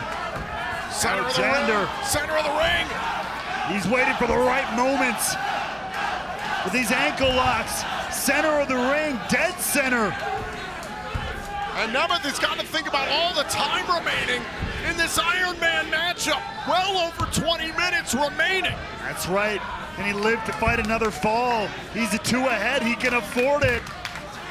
Damage has been done to the ankle prior to this. Up 2 falls to nothing. Is it self-perseverance, or do you get to the bottom rope and keep on fighting? Obviously, Nemeth trying to dig down deep, trying to get to the rope. Whether it's a point of pride or not, I don't know. Alexander just leaning on Nick Nemeth right now, putting his boot right on the back of the head of Nick Nemeth. Nick Nemeth in a horrible situation right now, trying to get to the bottom rope, and Alexander grapevines the leg. And now, dragging his prey back into that proverbial deep water, center of the ring.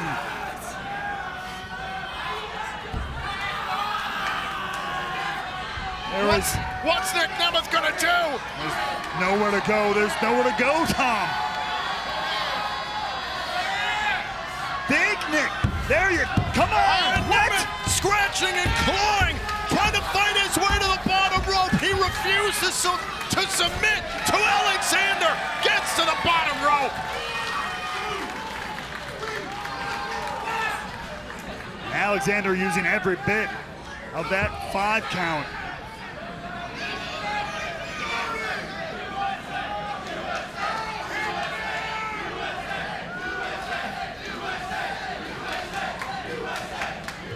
Nick Nemeth showing a lot of fortitude. No doubt about it. Hats off to him. A lot of respect, but you have to wonder just how much that was taken. It's the classic question, right? How much was taken out of Nick Nemeth in holding on that long, in getting to crawling to the bottom rope? Again, you understand self-preservation by Nick Nemeth. If he had tapped out there, yes, it would have been 2-1, but still, think about the damage that is done now to the left ankle. Exactly. Enjoying this. Just standing right here, baby. Look at Josh Alexander looking like he could go all night. He's just getting started here. And again, Alexander is grabbing for the left ankle of Nick Nemeth. At the end of this thing, he might snap the leg of Nick Nemeth completely off the bone here. Alexander using the bottom rope there, smashing the left ankle into the canvas.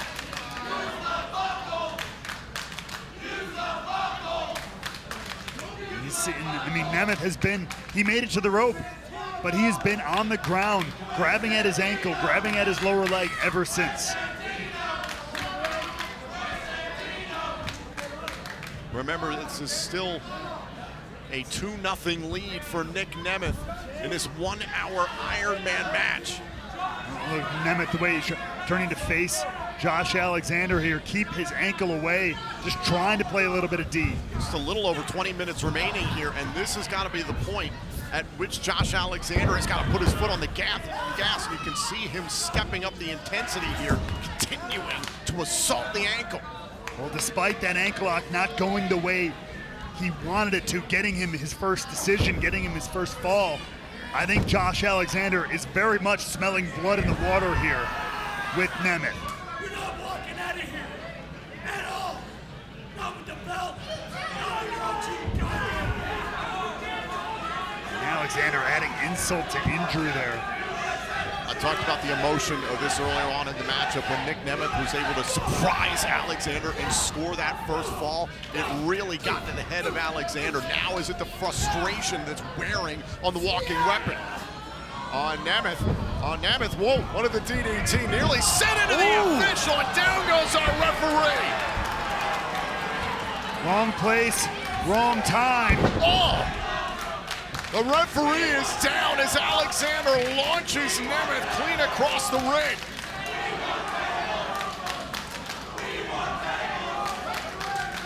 Look, Nemeth is out. Nemeth laid out there by Josh Alexander. Referee down, no decision. No. What is on the mind of the walking weapon here? And again, the referee is down. And the ref's eyes are turned away. Josh Alexander clearly going to play here tonight. As we said from the outset, standard match rules apply. Falls occur via pinfall, submission, countout, or disqualification. Well, there's two thoughts at play here, Tom. One, while the referee's still recovering, could do some damage out here. Or two, even if we get him back, Tom, if he does enough damage here, he can pin Nick Nemeth 6 times potentially, depending on what happens with this table here at ringside.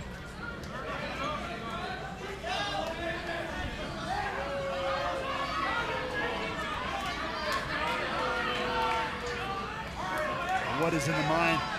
Oh, you see it, I see it. God, not this. Trying to hook Nemeth for the C4 spike from the apron. And Nemeth holding on. Oh, wait a minute. Alexander goes down spine first on the apron. And Nemeth needed that, Tom. That was going to be a nasty way for this match to go. As you look here, watch. Nemeth able to get that backdrop hard onto the spine of Josh Alexander. Oh, and a straight headbutt by Nemeth. The referee is still down inside the ring as these two battle on the outside. Oh! Alexander returning the favor, spine first into the apron there. As this one spills back into the ring. Now Nemeth trying to hit the DDT. Hold on, Alexander. Oh, hits the tombstone, spinning into the tombstone. Referee's back. Can Alexander score his first fall? No! And now you see the frustration starting to build for Josh Alexander. Understandably so. We've wrestled for over 40 minutes and Alexander still can't score a fall against Nemeth.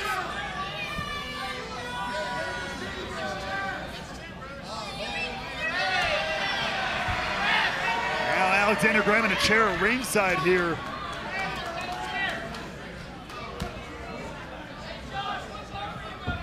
And Alexander's climbing into the ring with a chair. The referee has come to. Remember, a fall can occur via disqualification. But again, I have to imagine Alexander potentially thinking, if I can do enough damage, but the better part of valor here. Wait a minute, oh my God, Alexander just pulled something out of his knee brace. It just hid the evidence. What the hell was that? It was a part of the brace itself. The official never saw it. Alexander got rid of the evidence. C4 spike. Good God. That's gotta be. Alexander scores a fall. The winner of the third fall, Josh Alexander. Nick still leads 2-1. Now that's one step closer. Alexander still has plenty of work to do. But now he's got Nemeth on the back foot of all back foots. Look at this, going for number 2 here, Tom. Less than 20 minutes remaining in this 1-hour Iron Man match for the TNA World title. Another C4 spike. Cover. Alexander has tied it. The winner of the fourth fall, Josh Alexander. They are tied 2-2. Well, Tom, it may have taken longer than he liked, but in the matter of about 60 seconds, Josh Alexander has evened this matchup. Just about 15 minutes left in this Iron Man match. 2-2 between Nemeth and Alexander. But that's the thing, at this point, what's left? He's gonna score a third fall here. Oh, and Nemeth got the left shoulder up in time. How? Alexander How? going for another cover. Another cover and a kick out by Nemeth. Somehow, so I don't know if it's instinct. I don't know if it's just a tremor going through his body. But Nick Nemeth is defying all odds here.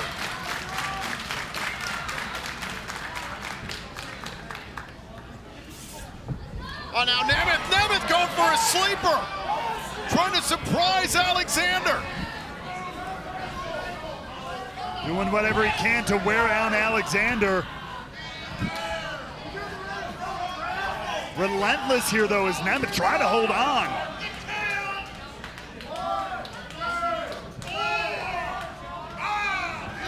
Oh, and now down goes Nemeth. Oh, and now Nemeth with another sleeper.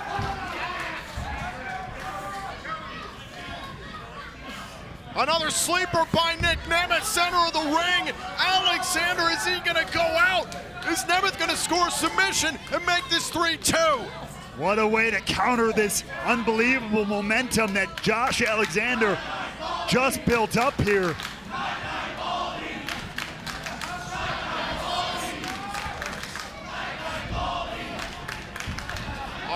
Up onto the shoulders now, Nick Nemeth refuses to let go of this sleeper hold. Alexander, though, tenacious to the end. Oh!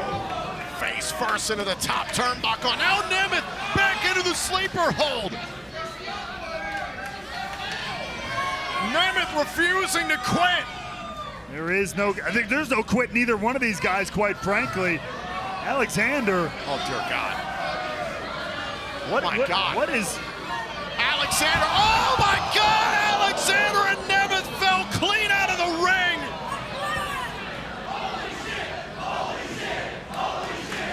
Exhaustion taking over here, deep into the matchup.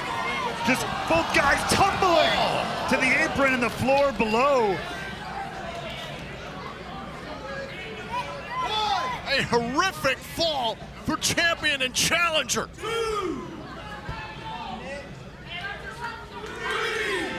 And a count of 3 here from the official. Both men enter the count of 10 to get back inside the ring. If it's a double count out, it's a fall apiece. Alexander climbs back in. Count of 7. Nemeth's got to get back inside the ring. Alexander rolled outside, resetting the 10 count, but Nemeth saved himself as well. And saved the match. Save both these guys a fall. We remain at 2-2. Just a little over 10 minutes left now in this Iron Man match for the TNA World Championship. Desperation time for both men. A little over 11 minutes left, which means we've gone nearly 49 minutes here, Tom. It's been a hell of a battle. And now look at Alexander's got a hold of Nemeth and dumps him on the floor. It's a nasty way. And Alexander rolls back inside the ring, happy to take a count out to score a fall. At this point in the matchup, you take what you can get.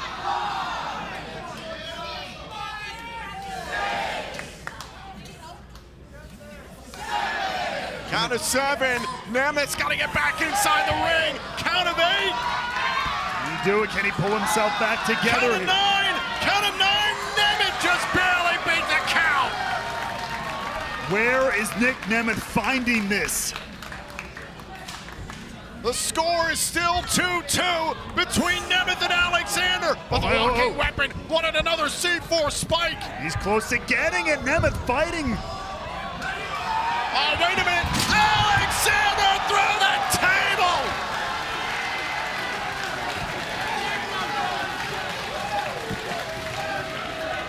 The standard has been broken.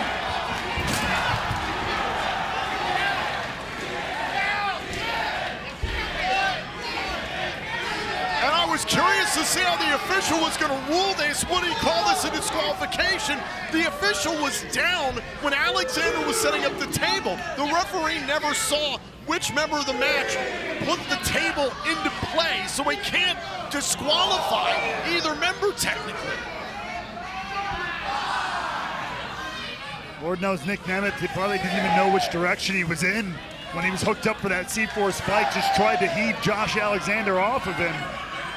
Count of 8. Is Nemeth going to get a count out fall here against Alexander? Count of 9. Count of 9. Alexander beat the count. The fortitude from both these guys is absolutely commendable here. All right for the super kick. Smash the right ankle. Alexander, C4 spike for a 3rd time. Oh, and Nemeth got his foot on the bottom rope. Alexander cannot score a 3rd fall.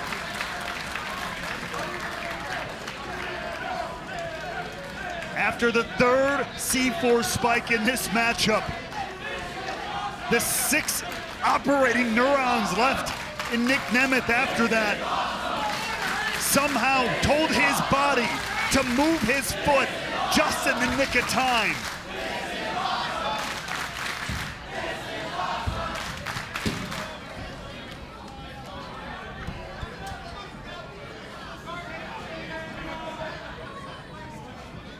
At this point in the matchup, you can take nothing away from either guy here, but what is it gonna take to strike the finishing blow?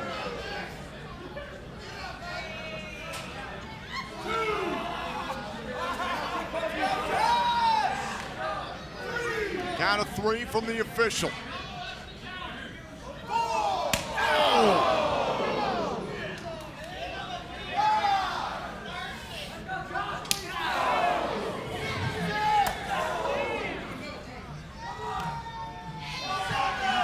Count of 7, Nemeth tossed back inside the ring. Alexander in pursuit. Nemeth launches himself. DDT to Alexander, scrambling for the cover, hooked to both legs and a kick out. Nemeth had been looking for that for a long time in this matchup, finally able to get it. Not enough to put the walking weapon away. And look at Nick Nemeth retying his shoes. The smash to the right ankle by Josh Alexander perhaps did the damage. Look, it's not just even trying to keep your laces tight so you don't slip on them. I mean, it's increasing that stability within the boot. It's a huge key of any wrestler's arsenal, especially if you've had any injury to your ankle, which Nick Nemeth has had in this matchup. And look at Alexander. Looked like he was crumpling there for a moment, trying to keep Nemeth at bay, and does. Now Alexander going up to the 2nd rope here. What's in the mind of the walking weapon? Shot to the head there by Nemeth.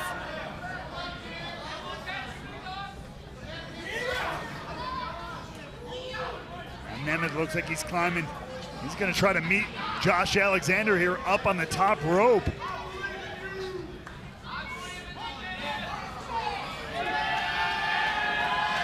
And this deep into the matchup, these guys still going to the high rent district. Alexander desperately fighting off Nick Nemeth here. A down Down goes Nemeth, and Alexander's got an opportunity, but he's got to act quickly if he wants to walk out with the TNA World Championship. With this deep into such a match, it's hard to do anything quickly, Tom. That's the hard part about it, as Nemeth, though, digging down deep to rain down this offense on Josh Alexander. And now Nemeth is going up to the top turnbuckle to meet Josh Alexander. Look out below. And a superplex by Nemeth.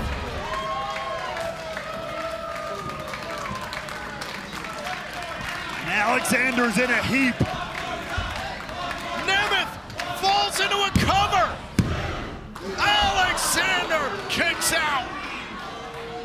A little over 5 minutes left now in this 1 hour Iron Man match.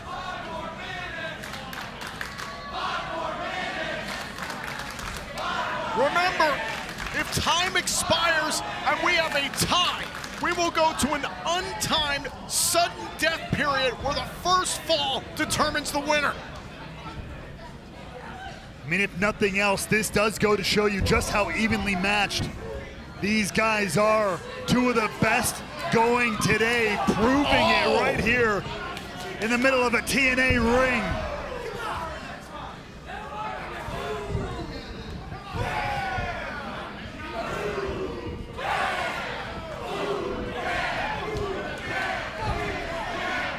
Nemeth proving what he's made of. Oh! Alexander kicks out the ankle. Super kick! Super kick! Did Nemeth get him? Oh, and a kick out by Alexander.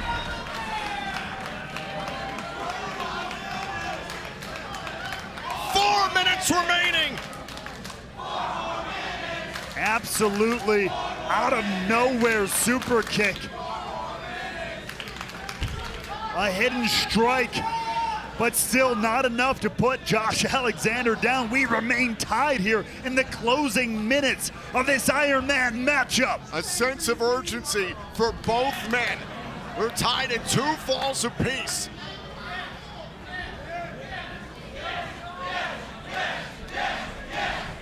And here we are with Nick Nemeth just trying to control Josh Alexander, much like how this match started.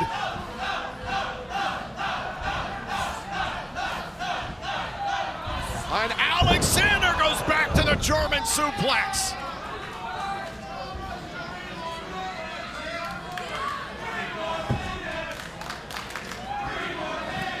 And now 3 minutes remain in our main event tonight at Emergence. Somebody needs to reach into the back pocket, reach into the playbook, go maybe somewhere they did not intend to go here tonight to get this one done before time expires, Tom. And now Nemeth, Nemeth, look at this burst from the wanted man. Oh, now Alexander. Oh, wait, look out, look out. Oh my God, going for the long turn into the exposed turnbuckle from earlier on in the match. Oh, and Alexander, it's danger zone. Cover. Oh, and a kick out by Nemeth. And Alexander is irate. He is incensed.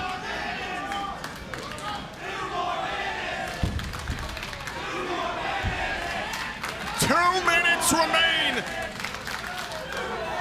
Who will emerge as the TNA World Champion?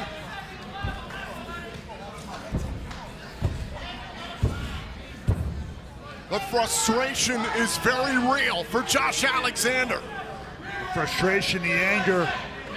Alexander is intent on putting this away, and he's got to do it. He's got to do it now.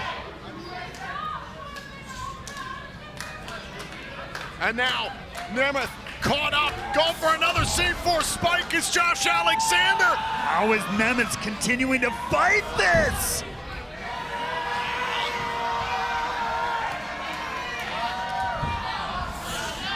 Alexander trying to get him up. Nemeth resists. Shoulders down, shoulders down. Oh, a kick out. Look at this though, Alexander holds on. Going for another C4 spike. 1 minute remaining. Headbutt. Look out now, Nemeth. Nemeth's got him lined up here. Danger zone. Alexander though is on his knees. He's not down yet though, Tom. Can he get the third fall of the danger zone? Boy, Nemeth has something else in mind. Oh, you wait, no way!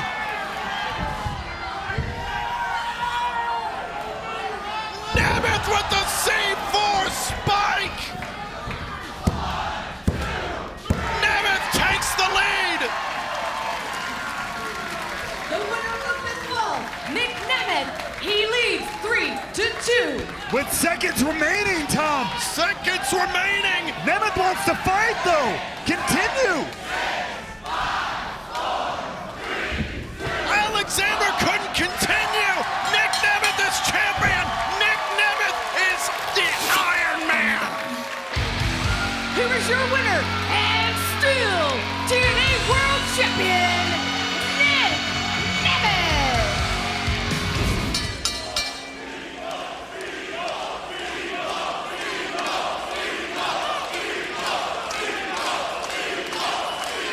The following contest is set for one fall, and it is for the TNA X Division Championship. Introducing first the challenger, Montreal Zone, Speedball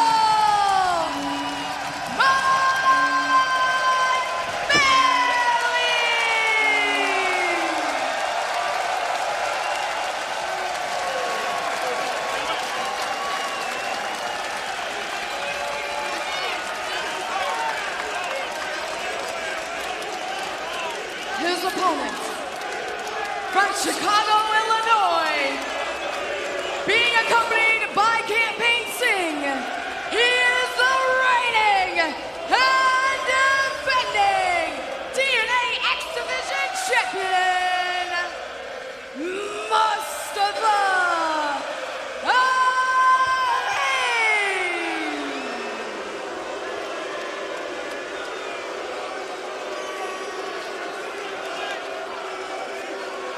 The signature championship of TNA Wrestling has been in the hands of Mustafa Ali for 148 days. At times, in my interactions with him, he's referred to that very championship as a prop.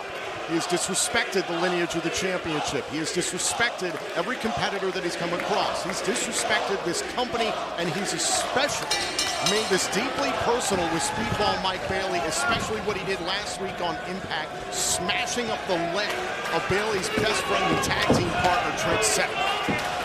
You done? You finished? Mustafa Ali, a victim of harsh, biased attacks from hacked journalists, a victim of malicious attacks by his opponent here tonight, who he is valiantly facing, by the way, a victim of xenophobia by all these people here in Canada. Ali rises above. You remember the opportunity Bailey and Trent Seven had months ago to go one-on-one for an exhibition title shot at Against All Odds. The involvement of Campaign Singh on behalf of Mustafa Ali ultimately led to Trent Seven getting the victory in that matchup. I simply raised the question that many TNA fans were asking if Singh was sent out there to remove Bailey from the equation, to make sure that Bailey didn't earn the exhibition title shot at Against All Odds. And no matter what you think of that, I think Mustafa Ali answered that question when he, a couple of weeks later, challenged Mike Bailey as a sitting champion, as the incumbent X Division champion. He threw out the challenge. He laid it out there. Because Ali absolutely snapped on a TNA fan in his hometown of Chicago. Yeah, a fan who threw a drink on him, who disrespected him, who violated the rules. Now, speaking of disrespect, speaking of it, Bailey wipes Ali off his feet. On our campaign saying, trying to run a distraction there. Oh, and it pays dividends for Mustafa Ali. Referee Frank Gassino is going to have his hands full. Can't take your eyes off the prize, Mike Bailey. You should know that. Rise to the moment.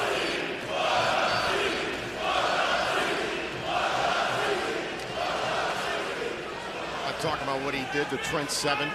Ali smashing up his leg with a steel chair. And then this past Thursday night, hid amongst the riot squad that you see at ringside so he could attack Ali, or attack Bailey rather. Ali refused to face Bailey one-on-one. Hey, don't be angry just because Mustafa Ali is playing 4D chess while you're playing checkers. The man is a genius in the ring. Oh, bell clap there by Ali.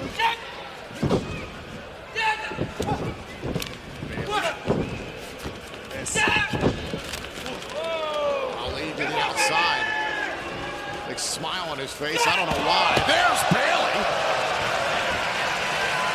Great evasion from Ali, but Bailey meets him where he's at. Off of the middle rope, the moonsault to the outside.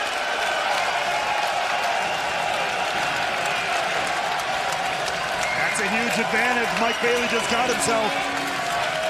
He's got to not worry about sucking in this energy from the crowd, from his wife. He better pay attention to one of the greatest living X Division champions of all time. Take a look at this. Mike Bailey was flying all over the place, grabbed Ali on the outside and didn't stop there. He's taking out Secret Service, man, and making Campaign Singh worry about his livelihood here. Meanwhile, the distraction of the Secret Service man and Singh helping Ali hit that tornado DDT. This is what I mean. You got to keep your eyes on the prize, the man in the middle of the ring. This man, watch Ali planting speedball on the outside.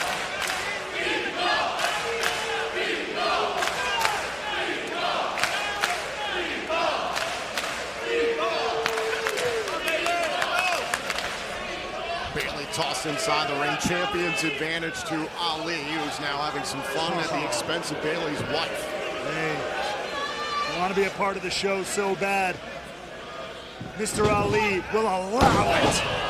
Neckbreaker, classic offense from Ali to hold on to the X Division title and a kick out.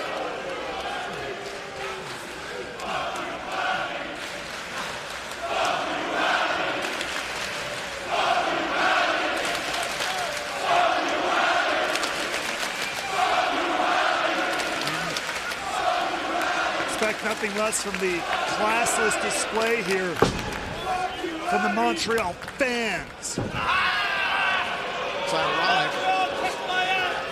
Ali's been classless for his entire time here at TNA. He came in here with a mission. He came in here with a message. He tried to share that.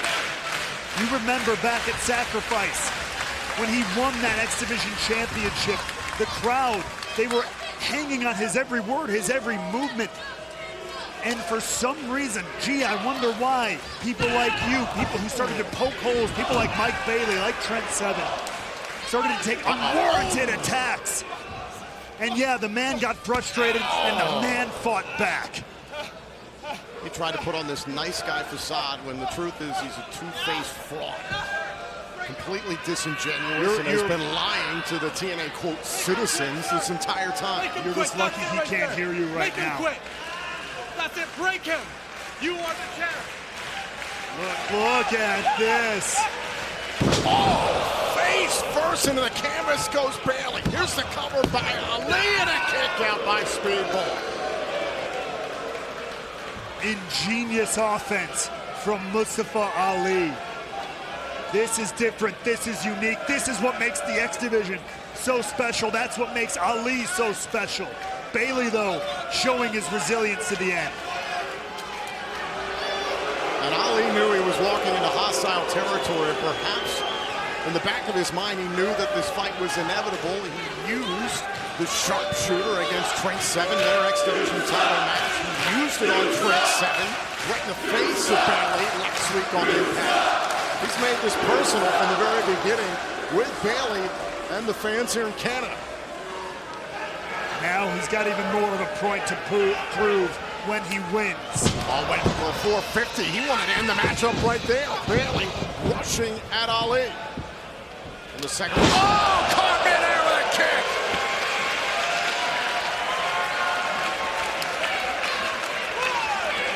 No doubt about that. The laser-focused aim of Mike Bailey. Ali thinking maybe cutter, maybe another one of those tornado DDTs. Bailey striking him out of the sky.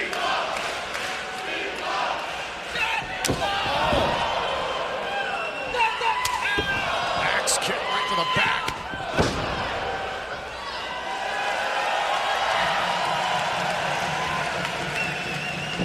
Oh, went the running shooting star. Ali felt it coming. Had it scouted. Ali knows his opponent just as well. Knee right in midair on the Falcon Arrow. And look at the urgency of Bailey here.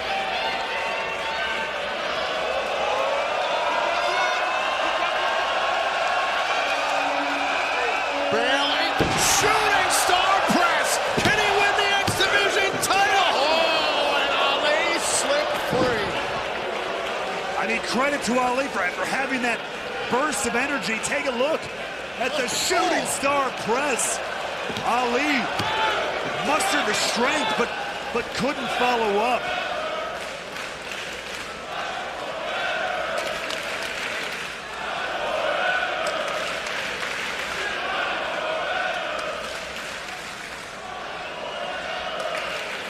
Oh, Bailey, you know what he likes to do here, out on the apron.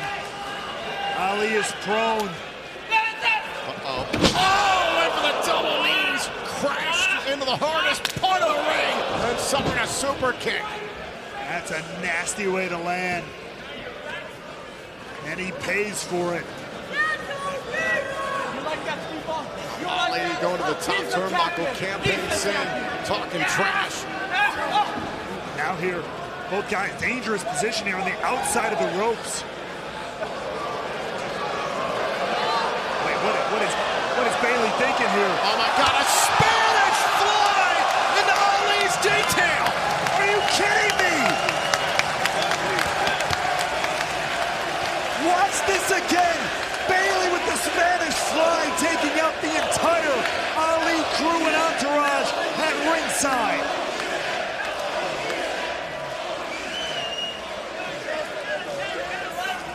Take another look. Look at this angle. Taking out the Secret Service men, Campaign Sing, and the Riot Squad members.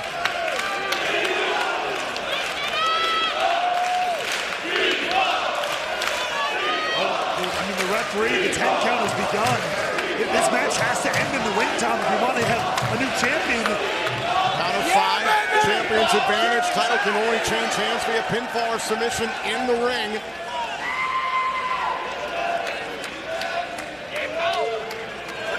Count of 7 here. Bailey realized, heat of the moment, going after the champion. He's got to get Ali back in the ring if he wants to win this. Oh, and a huge kick by Ali. That bought him some time. Those precious, precious seconds. See, Bailey even removing his mouth guard there to check him. He's still got teeth.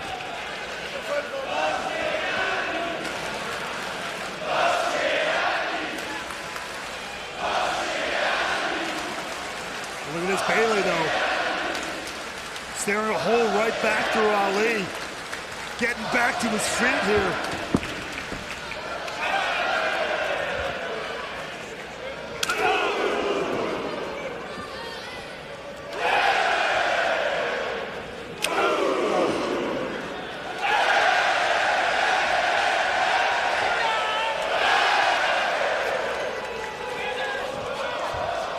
Look at this, more the innovative offense of Ali. Wait! Oh, wait a minute. Wait for the sunset flip. Oh, on cover! Cover here by Ali. Oh, and Bailey somehow got free. Folded up, but just barely gets it over. Bailey to the outside. Pulled inside by Ali. Oh, feet on the ropes! Feet on the ropes! The referee caught Ali. Almost had him. Wait, Bailey! Bailey's got him covered. Oh, and a kick out by Ali. Baseball slide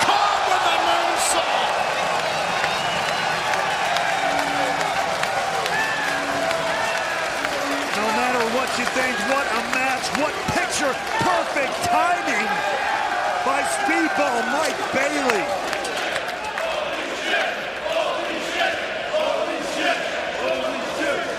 Sending Ali back inside the ring. Speedball's going up top once again. Look at where Ali is. Perfect position for the ultimate weapon, perhaps. Can he get it done here? Oh, and a knee right to the face. Ali, What a counter! grabbing a hold of Bayley, trying to control him.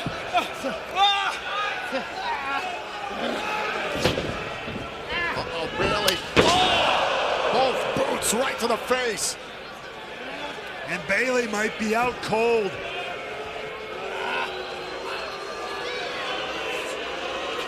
Oh, with that knee right to the back of the neck. Is it enough? Good night. Can Ali hold on to the X Division title and a kick out?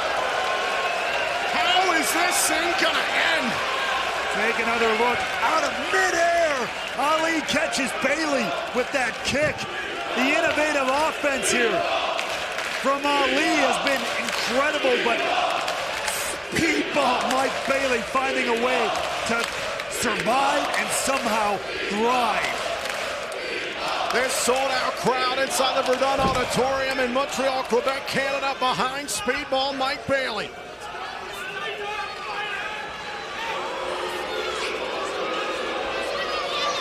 And now, though, it could be time to put this one away for good. Put the period on the sentence. Went for the 450, and Bayley rolled out of the way.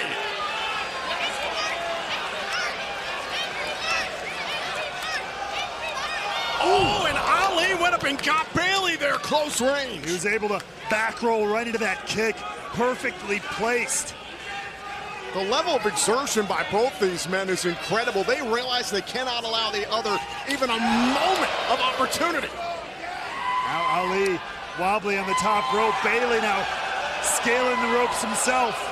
No freaking way. Are you kidding me? Poison Rana!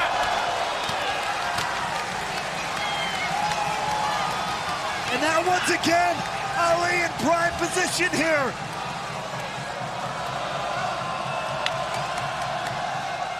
Ultimate weapon! Cover! That's it! Wait! Did you see? Yes! Yes, the referee saw it! You're absolutely right, Ray. While Frank Castano said Ali's foot was on the rope. Those are the rules! Bayley's music even played there for a moment. I thought it was over. We thought it was over. Here we go! Ali nearly had him. Oh my God! Oh my God!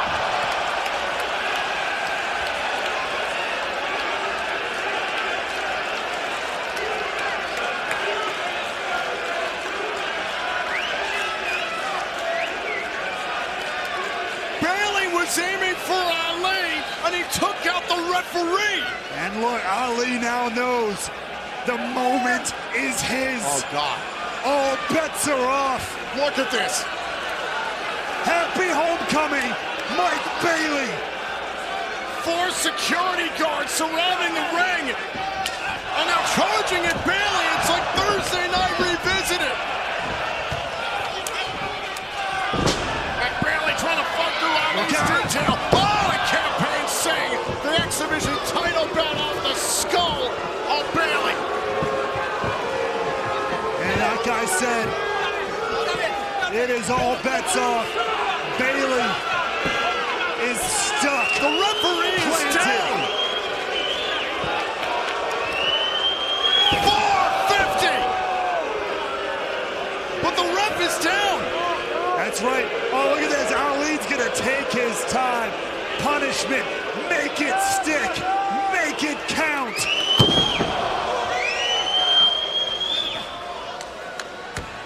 And there you go now. And now trying to get the referee in position. The referee got kicked right in the face by accident. This is a disgrace. Wait a minute. What the hell was that? Oh, God! You gotta be kidding me! You gotta be kidding me! Trent Seven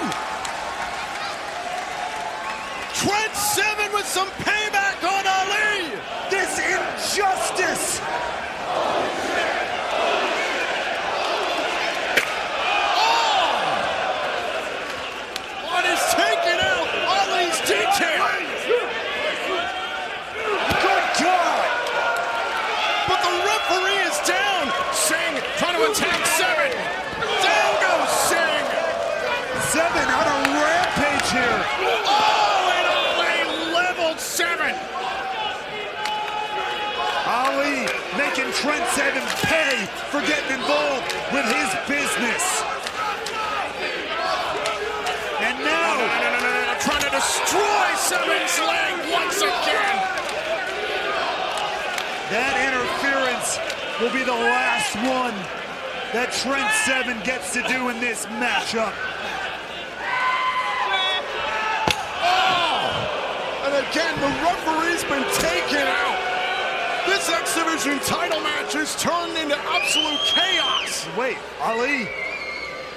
Ali's signaling to the back here. What in the hell? No way! That is the Hall of Famer, Earl Hebner. Ali had a plan all a long time. You gotta love it. Hebner, who's one of the men at the center of one of the greatest controversies in the history of pro wrestling, the damn Montreal Screwjob. Round two, baby. I love it when a plan comes together. Earl Hebner knows how to take care of business, knows what to do, and knows what to do when it's right. Oh, now this is insane. Olay with the sharpshooter. Get the bell ready. Not again. Whether you like it or you don't like it.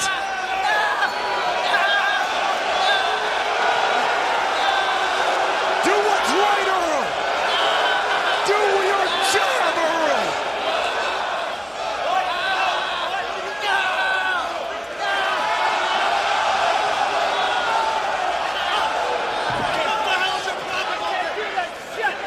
You can't do it! I'll pay for you! I don't kill him, fool!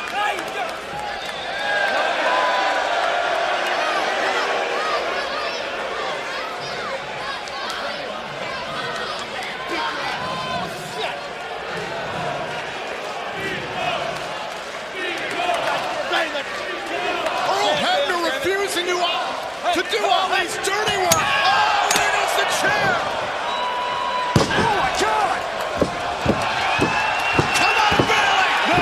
Come on, Bailey. I like this! I like this! Sharpshooter. What is it? Speedball. Here's your winner by submission and your new TNA X Division champion by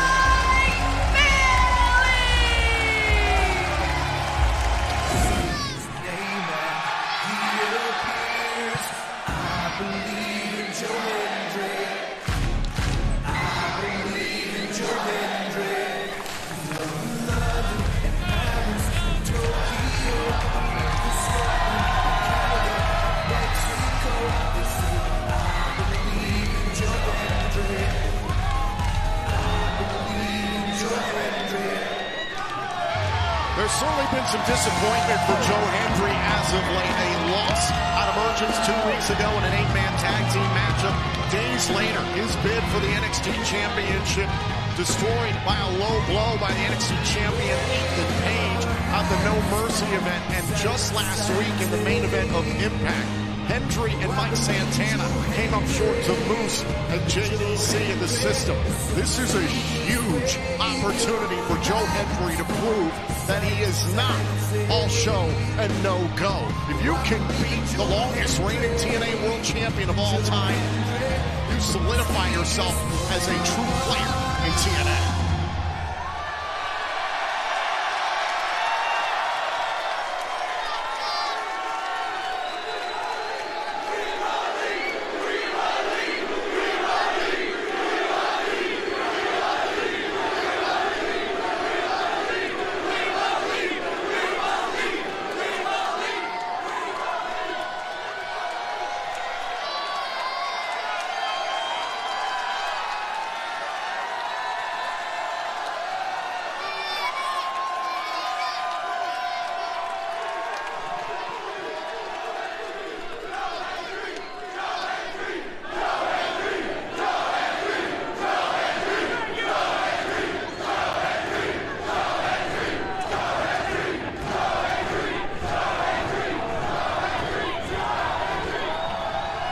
Josh Alexander thinks that Joe Hendry doesn't have what it takes.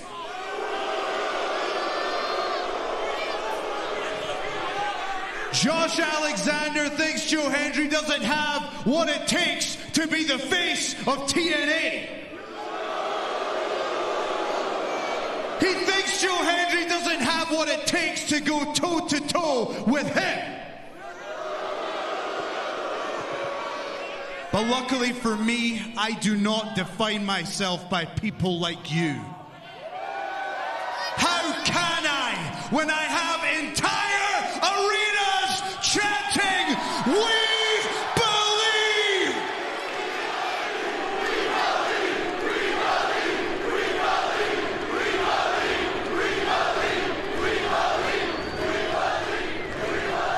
And what they believe in is 252 pounds of pure motivation. The answer to all life's problems. They believe in Joe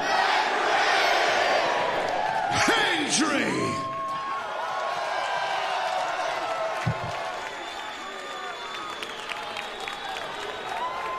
Hendry is supremely motivated tonight, but will it be enough to take out arguably the greatest wrestler on the planet today? I mean, he's going to need all the energy of these people who chant his name, who chant "We believe." There is nobody who can deny that Joe Hendry has created some kind of cult of personality around himself. But we've seen those kind of things lead to bad things in history, Tom. Will it lead to bad things for Joe Hendry here tonight? I understand what you're saying. As much as it pains me, I disagree with the way that Josh Alexander has conducted himself since Slammiversary. This is not the man that I have gotten to know the last 3 years.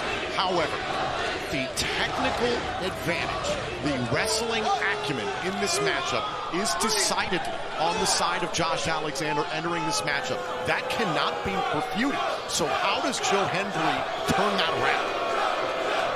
I hope that he's been training. I hope he's been practicing. I hope he's been rolling around with Ace Steel at the foundation of pro wrestling down in Florida and getting all his ducks in a row, because he's going to need all of them, and it ain't helping right now.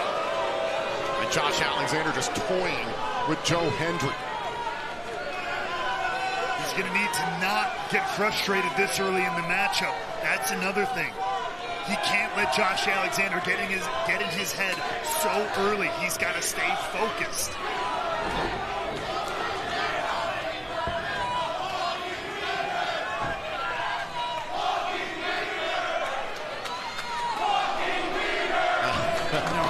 Sold out crowd here in San Antonio. Watched Impact last night. We were walking, you know what.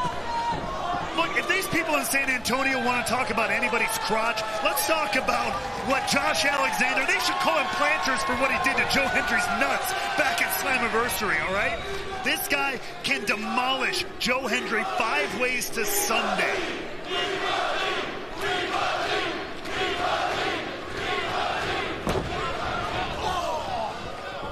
Midsection elbow right to the back of the head.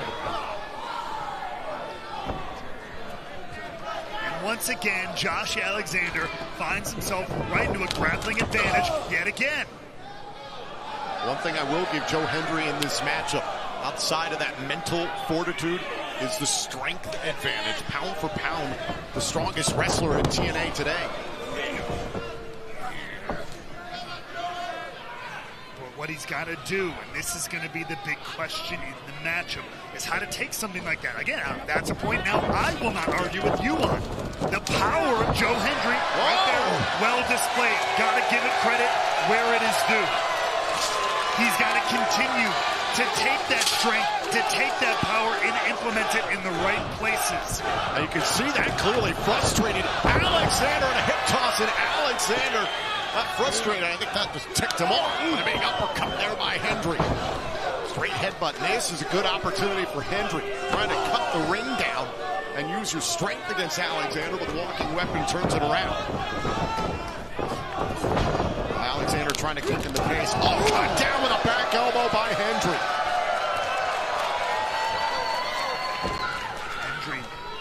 He needs to press these advantages. He's not going to get very many of them, if you ask me. And again, the strength of Joe Hendry on display. The stalling suplex.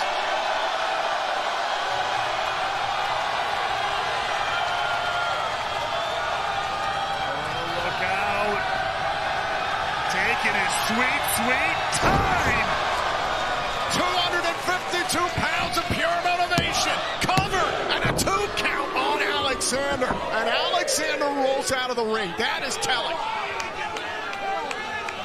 Alexander, who not 2 weeks ago, we went through a grueling Iron Man match with TNA World Champion Nick Nemeth.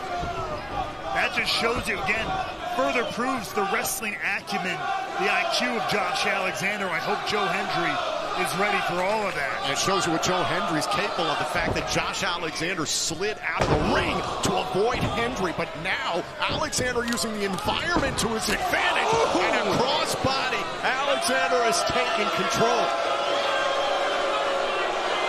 You knew it was a matter of when. Classic walking weapon right here. A matter of if, not when, he takes advantage.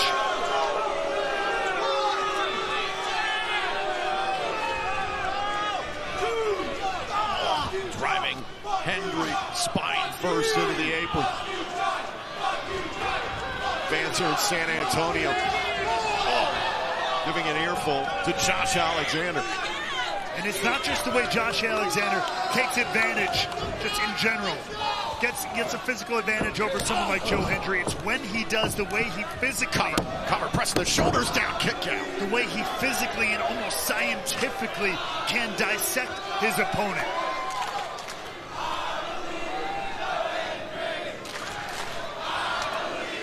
Now Hendry stays close here, firing off these uppercuts. Shot right to the midsection there by Alexander to slow that down. Sunset flip, Hendry into the cover, shoulders down, kick out at 2 by the walking weapon, and now Alexander into an ankle lock. And that's the Alexander we know. What a beautiful counter floating right through there. Great job by Hendry there to escape the ankle lock quickly, and a kick out there by Alexander. I gotta say, I am surprised that Hendry escaped the ankle lock in such a fashion, but Alexander hitting the German suplex to level the playing field. Now into the cover, hook to the inside leg. Hendry powers out. Joe Hendry's had a couple of solid technical counters here thus far. Maybe he has grinded down on the mat. He has done his homework. He has done his studying in the ring. Alexander slowing down the pace. We've talked about it ever since Josh Alexander was forced to relinquish the TNA World Championship last year due to a torn triceps. It has haunted the fact that he cannot reclaim the title he was never beaten for. And I think in the main event of Slammiversary, when he saw Joe Hendry be the one to pin Moose and eliminate Moose from that match, guaranteeing a new TNA World Champion, I think it drove Alexander absolutely crazy. Had that been a one-on-one match, Hendry has proven to have Moose's number. Hendry could have very well gone on to have won the TNA World title at Slammiversary had it not been for a low blow by Josh Alexander. I mean, it was multiple things. Josh Alexander had come back from injury last year, like we said, had a journey of trying to get back to the title. Numerous things got in his way, did not go his way. And to see someone like Joe Hendry, who Josh Alexander believes he can wrestle circles around, almost rise out of nowhere because of this, let's just say, non-ring related activities. Now on for the guillotine, the suplex by Hendry. Alexander put all of his body weight into the guillotine, but again, the strength and the resilience of Joe Hendry wins out. I hope the reservoir is deep on all of that muscle, all 252 pounds of it. I hope he has the gas tank, the engine, to go all night long. We know Josh Alexander can do it. Back kick right to the face. Alexander trying to keep Hendry at bay. Off of the top. Side step by Joe.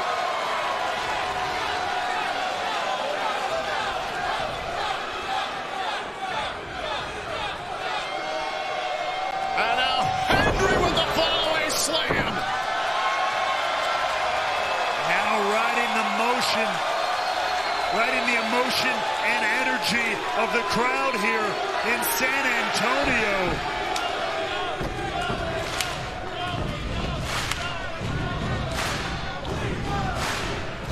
This sold-out crowd in San Antonio is behind Joe Hendry, who was trying to set up there for the standing ovation. It's blocked by Alexander. Up powerbomb by Hendry. Can he do it? Can he do it? Cover and a kick out by Alexander. Gonna still take a lot more than that to put the walking weapon away. We are talking about the longest reigning TNA World Champion ever.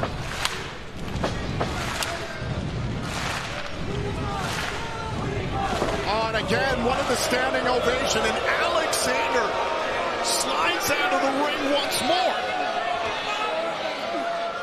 Bought himself just enough time there to take advantage. Well, trying to send Hendry into the steel post like he did last week on Impact. Alexander going to dive into the ring to avoid Hendry.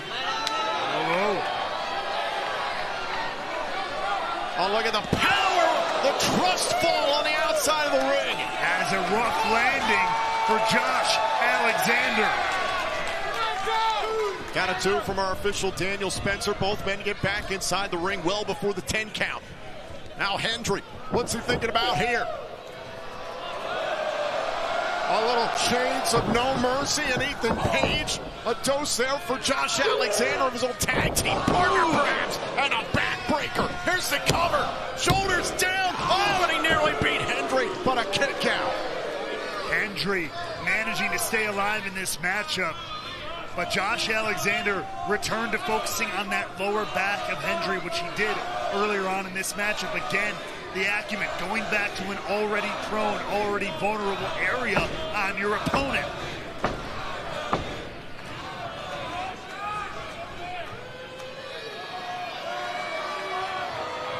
And now here we lie in the third quarter of this matchup, if you will. Alexander looking for the C4 spike. Trying to set up Hendry there. Back body drop by Hendry. Buys himself some time. Needed that one. What I was alluding to is this is where Alexander this is where he comes alive. This is where Alexander operates, in the deep, deep water. Going to the top turnbuckle now. Joe Hendry able to slow up Alexander, and a little payback there from Slammiversary. Now Josh Alexander in a nasty, nasty way. Very vulnerable position here.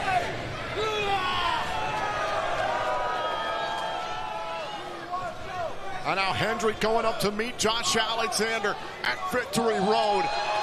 One of the most important matches in the career of Joe Hendry.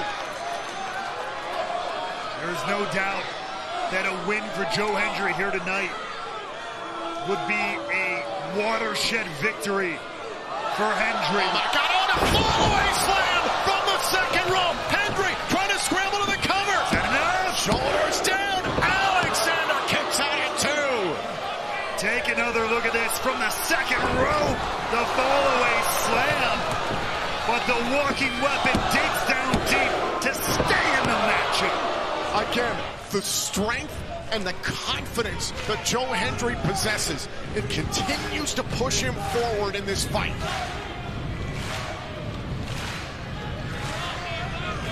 Meanwhile, Josh Alexander fighting uphill against the momentum of the crowd here, against everybody being against him. There's almost a little bit more, something more there than it takes when you're fighting against all the energy in the room.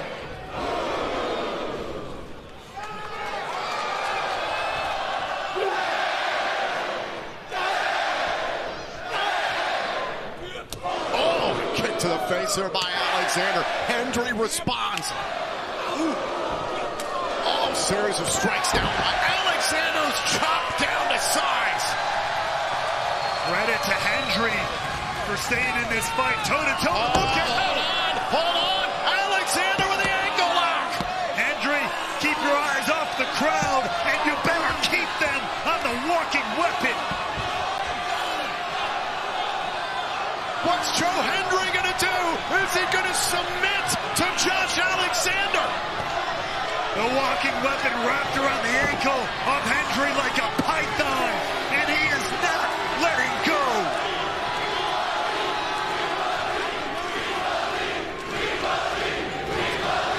San Antonio believes in Joe Hendry, and it motivates him.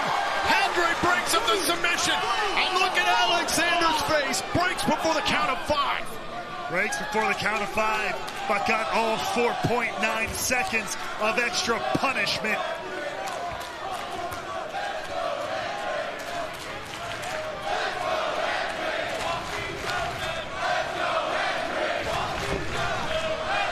Now Alexander toying with Hendry. Ooh. Oh, just plain disrespect showed there by Alexander. Now in close here with Hendry. Hendry trapping Alexander. Oh, tossing Alexander into the turnbuckles.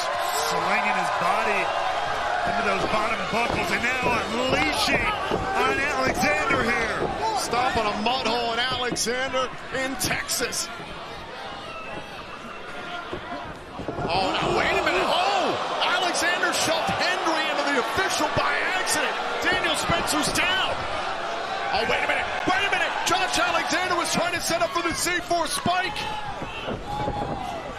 Wait a minute. Look at Hendry. Wait, no. No, are you kidding me? Hendry with an ankle lock. Can you believe this?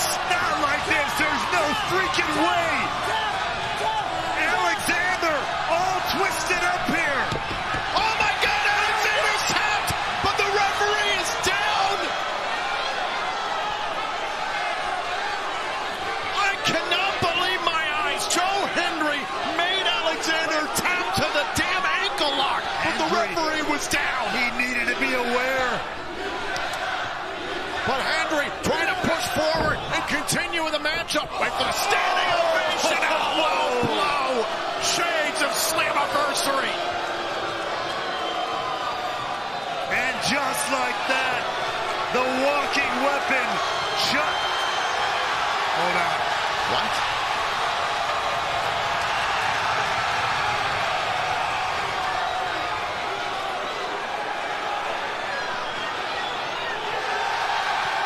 Are you kidding me? What the hell? Standing ovation! Protect yourself at all times!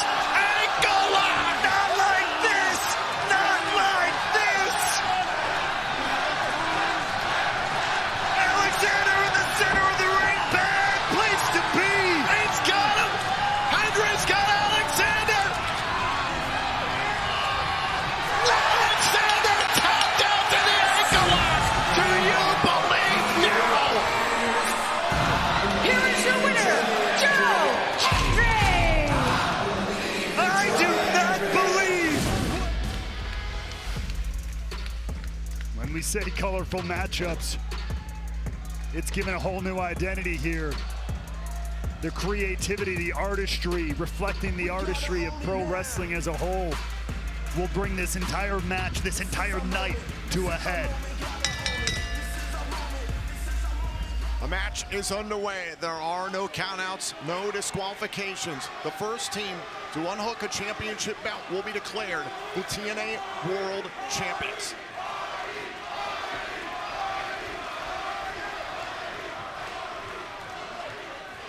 What team wants it bad more than the others? Those tag team championships hanging high. The Hardys rush Edwards and ABC after Myers, and the system have made plenty of enemies throughout 2024 in TNA. If there's one thing that's going to keep the system down in this matchup, it is the shared hatred, the shared disdain that people like the Hardys and the ABC have for the system as a whole. It's a classic. It's a classic. They hate us if they ain't us, Tom. The ABC and the Hardys working together on some poetry in motion, as we saw this past week on Impact, that 8 tag team matchup, the system against the Hardys and the ABC. And look, that's all well and good, and that's all cute. But eventually, these teams are going to have to face each other. Only one team can win. It's insane to think that the ladder match that sparked the Hardys' rampant popularity was just about 25 years ago, almost the exact date, October 17th, 1999, once upon a time. Over the top, and Chris Bay wipes out the system. Here they are 25 years later, still changing the game, reimagining what pro wrestling can and should be, and in the most wild and chaotic ways possible. Just a little taste of the action here, getting started a little too sweet in the process. This is a dangerous environment, to say the least, here in the impact zone. So many implements of destruction. You got these guys, they're swinging. They're gonna be swinging literal masterpieces here. Oh! And Myers is trying to get out of dodge here. Myers is trying to escape here in Detroit, trying to break through the barricade. Again, there are no countouts, no disqualifications. Technically, the action can go anywhere. But it's got to end up back in the ring, high above the ring to win those titles. And obviously, the vendetta that the Hardys and the ABC have against the system is coming into play here. There's a lot of emotion. Nobody can blame them as the action spilling all over here. This is the level of vitriol that the system have brought out of everybody seemingly in TNA. Oh, you and I have talked about it ad nauseum. The fact that the system, attacked Jeff Hardy, sent him to the hospital back in July in Philadelphia, attacked Matt's wife Rebecca backstage. This is as personal as it gets between the Hardys and the system. And Ace Austin's found a wild table, pulling it out of the back there, and is already setting that up. They're going to do some work out here on the floor. Steel chair right to the ribs of Eddie Edwards. What in the hell are the ABC and the Hardys thinking about here? Myers is in a bad spot. Austin from the barricade. Splash! Austin drives Myers through the table.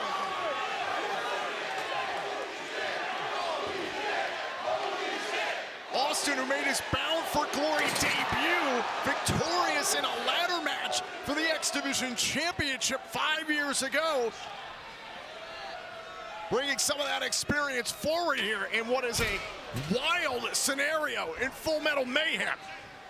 And the system absolutely getting their clocks cleaned at the outset of this matchup. Oh, face first into the steel. Eddie Edwards in trouble. And Myers is down. Myers is out. Eddie Edwards is all on his own here. And Myers has been removed from the equation, it appears, for now.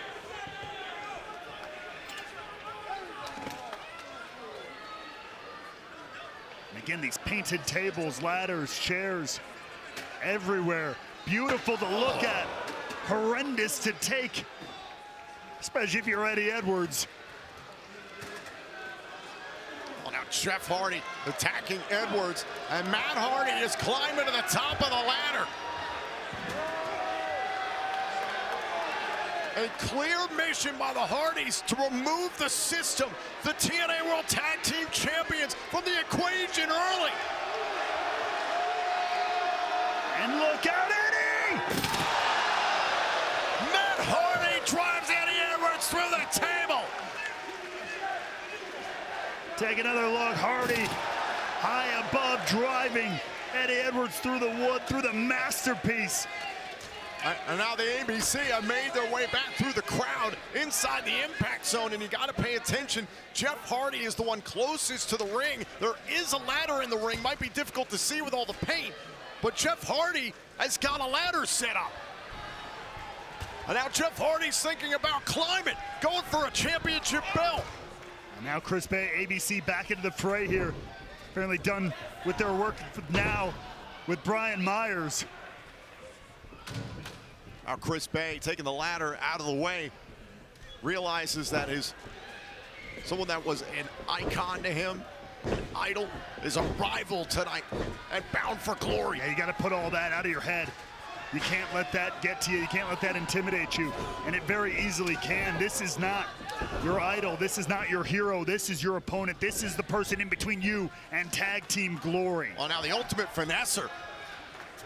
Trying to set up Jeff Hardy. Hardy, oh, into the plot twist! Perfectly placed by the Hardys.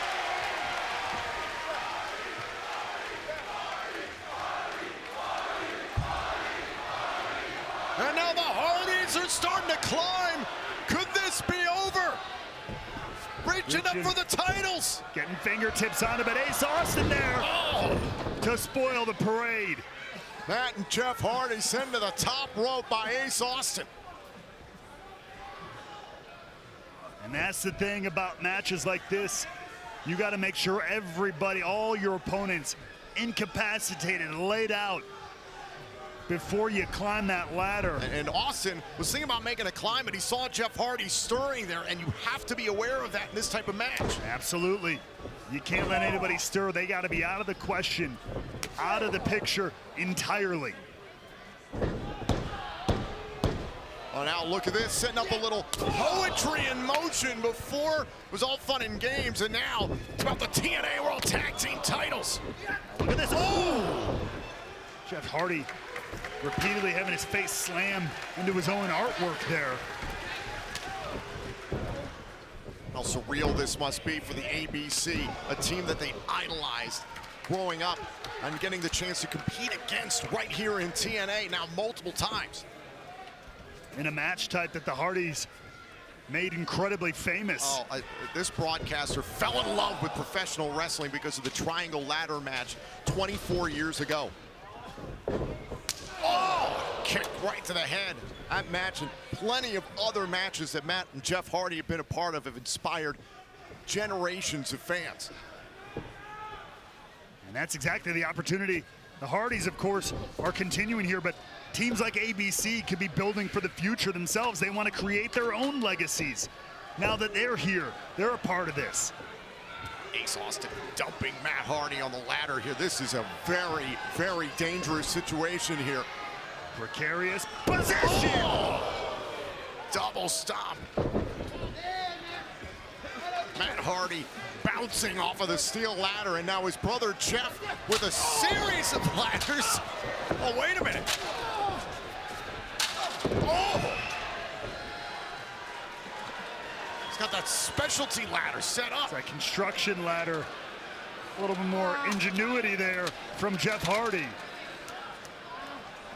Jeff Hardy, he hand-painted all these things. He certainly knows his way around all of the hardware. And what is going through the mind? He is extending that ladder as tall as it'll go. Ace Austin trying to slow up Jeff Hardy.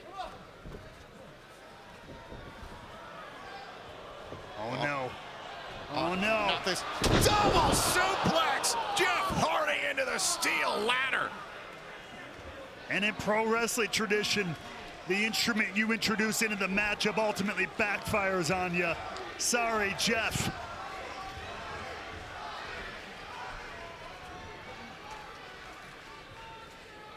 And now it's Ace Austin and Chris Bay who are going to take advantage of whatever Jeff Hardy was attempting to do here. Again, Matt and Jeff Hardy are the ones who intimately understand every piece of weaponry at ringside here in Full Metal Mayhem. The ABC and the system discovering us as they go. Wait a what? Now, oh my God. Chris Bay is going to base this for Ace Austin. Remember, you only have to unhook one belt to win the match. Oh, now Jeff Hardy, oh, and Ace Austin. Nearly a catastrophe.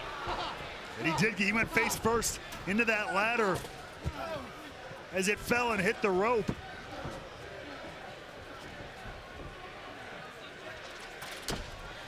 Matt Hardy setting up a ladder here. Jeff Hardy, the hell is he thinking? He's continuing to make that construction ladder longer and longer. Look out here at ringside, Ray Walt.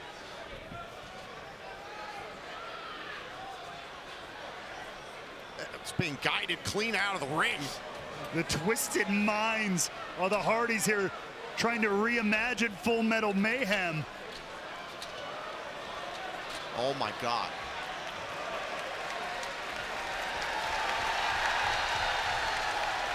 Creating a platform, a bridge of sorts. Now the Hardys starting to climb, going for the titles, There's Ace Austin trying to slow out Matt Hardy. Chris Bay grabs a hold of Jeff. Now the ring almost divided in half here because of this bridge of a ladder. Matt Hardy deleting Ace Austin, and Chris Bay tees off on the charismatic Enigma. And now Bay and Hardy both trying to climb here. Bay trying to get to the titles. What's Matt Hardy thinking? Looking for superplex. My God.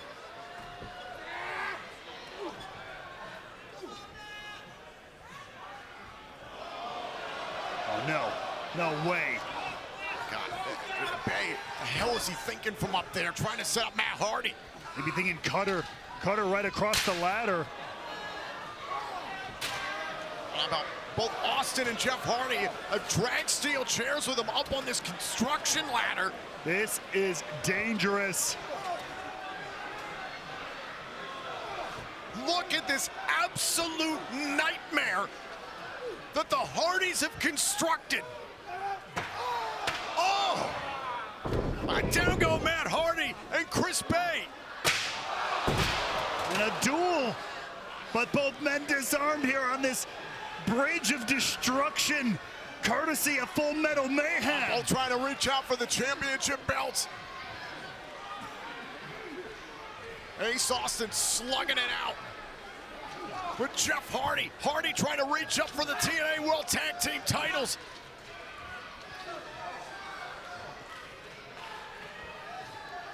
Now both men situated on top. Oh!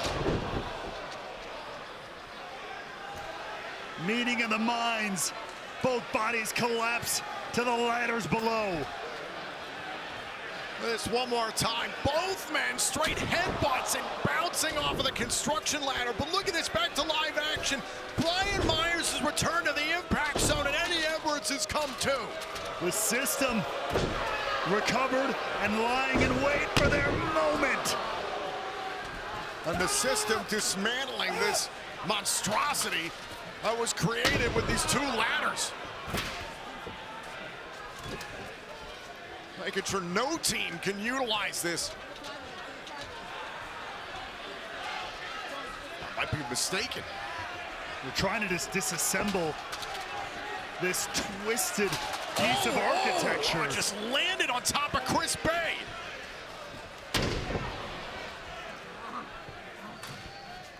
And now inside the ring, Myers and Edwards just going to town, doing work with those painted steel chairs. Brian Myers sifting through the rubble here at ringside.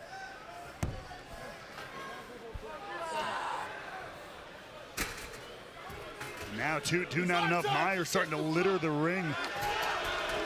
Tables, chairs, they're getting ready to take everybody out.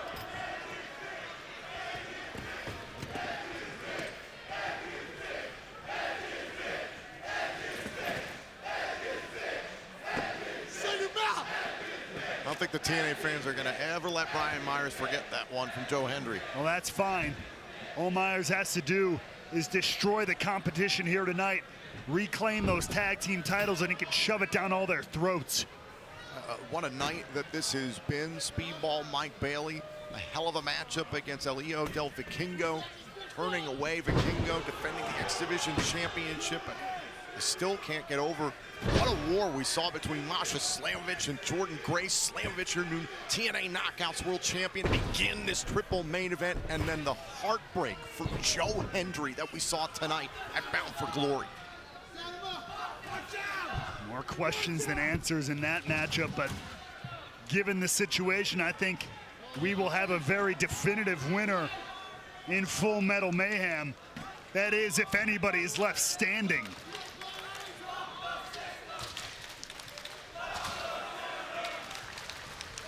System have laid out every table available out here. Looking for as many opportunities as they can get to take out their opponents. Making these masochistic masterpieces. Oh my God, and the system obliterates the Hardys.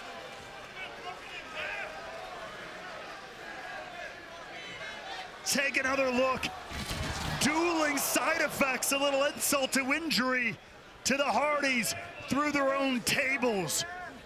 And has the field been cleared enough for the system to climb back to glory, reclaim their tag team titles? Eddie Edwards knows what it means. The system!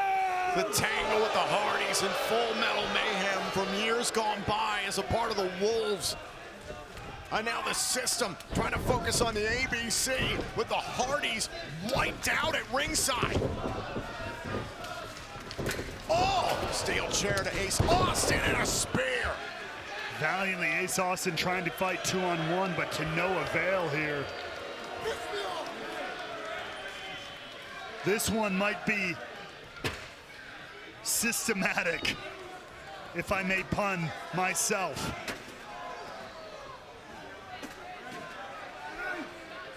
Oh my God. Is he thinking about Concerto? Oh, now I Bay disarming Myers. He was definitely thinking about it. He was planning on it. Oh. And now Bay getting a little semblance of revenge here. The system and the ABC who've been battling for much of this year surrounding the TNA World Tag Team titles. Chris Bay was injured by First Class going into Victory Road, where the system took the championships from Ace and Bay. But now, look at this. Setting up Tom. Going for the 1-2 sweep, the art of finesse. There's the one. And now the fold under the chair. Onto the chair. Myers has been obliterated now. The 1-2 sweep by the ABC is the path clear for the ABC to climb. And this is the challenge of this environment, Ray Watt. You've got to go outside the ring and grab a ladder and take advantage of these precious seconds. Now you got to set it up. Now you still got to climb. That 1-2 sweep was devastating. But every second they can't get up, there is another second for an opponent to come in. Look, there's Edwards in the corner of the ring. And Edwards cuts down Ace Austin, but Chris Bay continuing to climb. Uh-oh. Got him with a Blue Thunder Bomb. And just like that, ABC's plans could be snuffed out.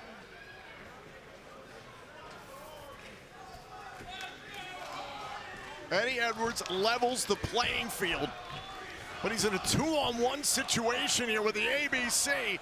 And now Ace Austin has got a bit of a jump ahead of him if he wants to get to a title belt. I mean, sometimes these matches are like that. You're so loopy, you're knocked about with tables, ladders, and chairs.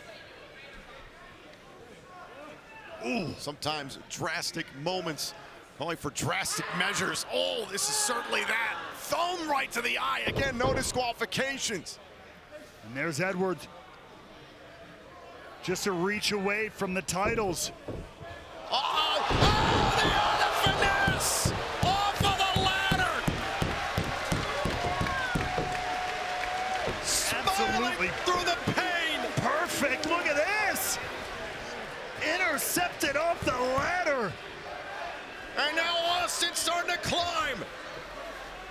But again, he's a little bit of ways away from those titles. Look at this, he's trying to reposition the ladder as he's on top of it. What is he thinking? And Bay trying to help him out, trying to drag the ladder closer to the center of the ring. Ace Austin putting him close to the center, trying to reach up. He's got his hands on the titles. This could be it. Eddie Edwards, however, gets involved. Myers back into the fray as well. Now Myers and Bay climbing the ladder, trying to get to the TNA World Tag Team Championship. But down goes Myers, and a clear path here for Chris Bay. Once again, he's got hands on it. Bay trying to unhook the championship. My God. And now he's hanging perilously. Oh my God, not this. Not this. Oh, this is the edge of madness.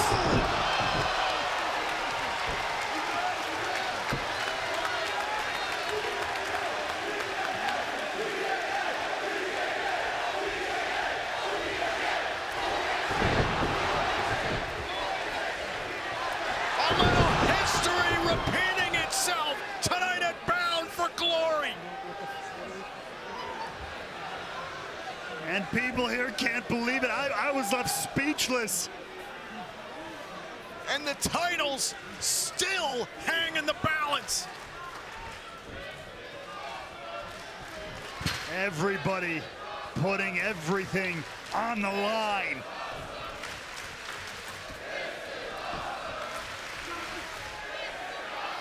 But now it's Eddie Edwards who's got a clear shot to the titles here.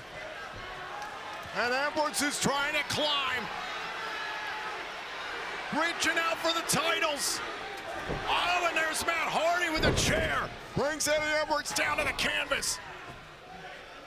The Hardys have been down ever since the system destroyed them with those tables on the outside. Coming back too, though. Oh, wait a second. A call for a twist of fate. Edwards trapped in the chair. And a little bit of poetic justice. That's what they did to Jeff Hardy. The system did months ago. Roster cut by Myers after Matt Hardy. And now a twist of fate by Jeff.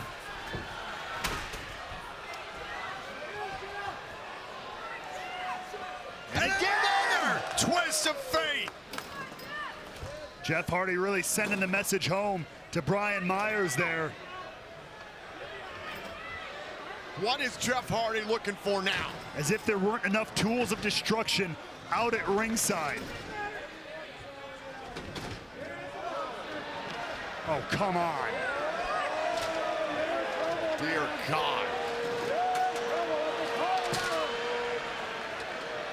Pulling out yet another ladder. This appears to be the largest standard ladder. Look at the side. What the hell? Just trying to slide down the ladder to take out Myers.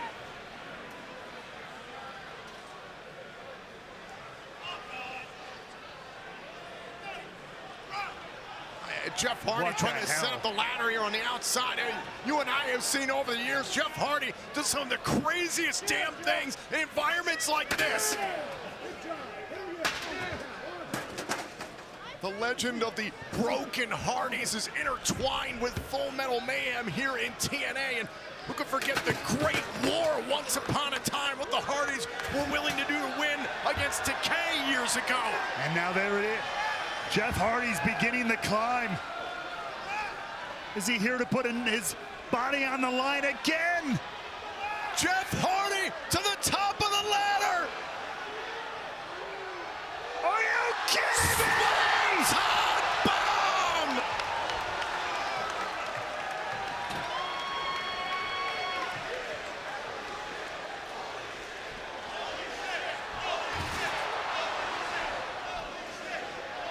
Jeff Hardy said it.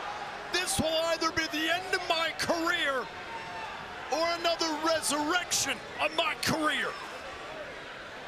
It was a huge risk. He took out Brian Myers. But now they have to climb and get the tag team titles. Matt Hardy has the ring to himself. Matt Hardy starting to climb. Oh! But beaten and broken. Ace Austin continues to fight. And now could it be ABC's time to take the moment, seize the opportunity? Ace Austin, smooth sailing now, trying to get to the championship. Wait a minute, there's Alicia Edwards. Yes! The first lady of the system. Alicia Edwards has got that neck brace on. She'll be nowhere near this match. Oh my God. The difference maker, the ride or die. Oh, I knew it. Oh, wait a second. Lish, get out of there.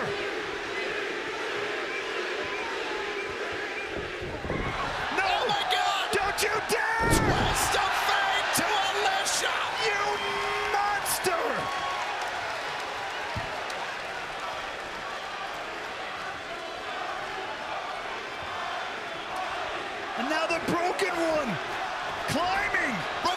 Slamovich for Rebecca.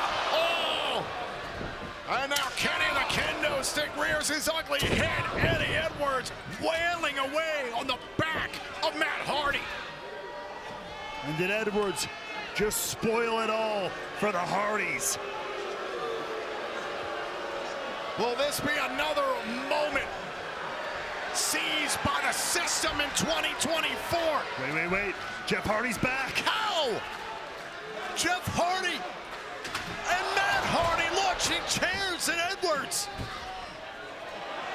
Wait a second. Oh, for the love of God. No. Oh, God, Edwards through the tables. And now they're climbing.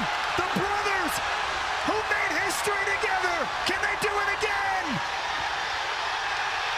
The Hardys take their rightful place.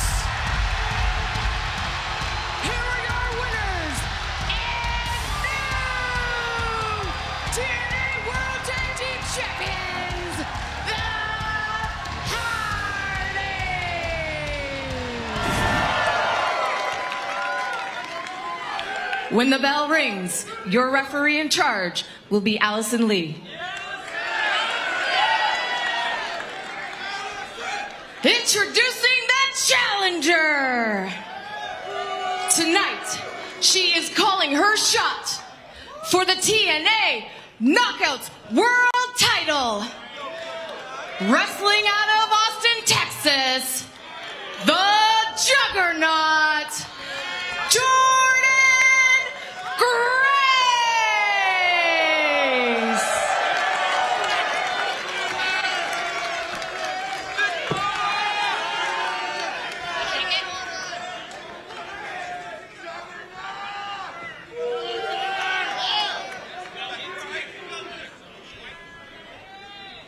Her opponent, from Orlando, Florida, she is the reigning and defending TNA Knockouts World Champion, Trinity.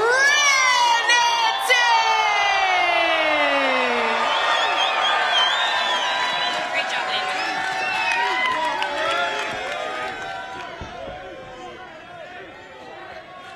The pressure of the moment written all over the face of Jordynne Grace tonight here at TNA Hard to Kill. It is all about the TNA Knockouts World Championship. A championship first introduced back in 2007, first won by the TNA Hall of Famer Gail Kim.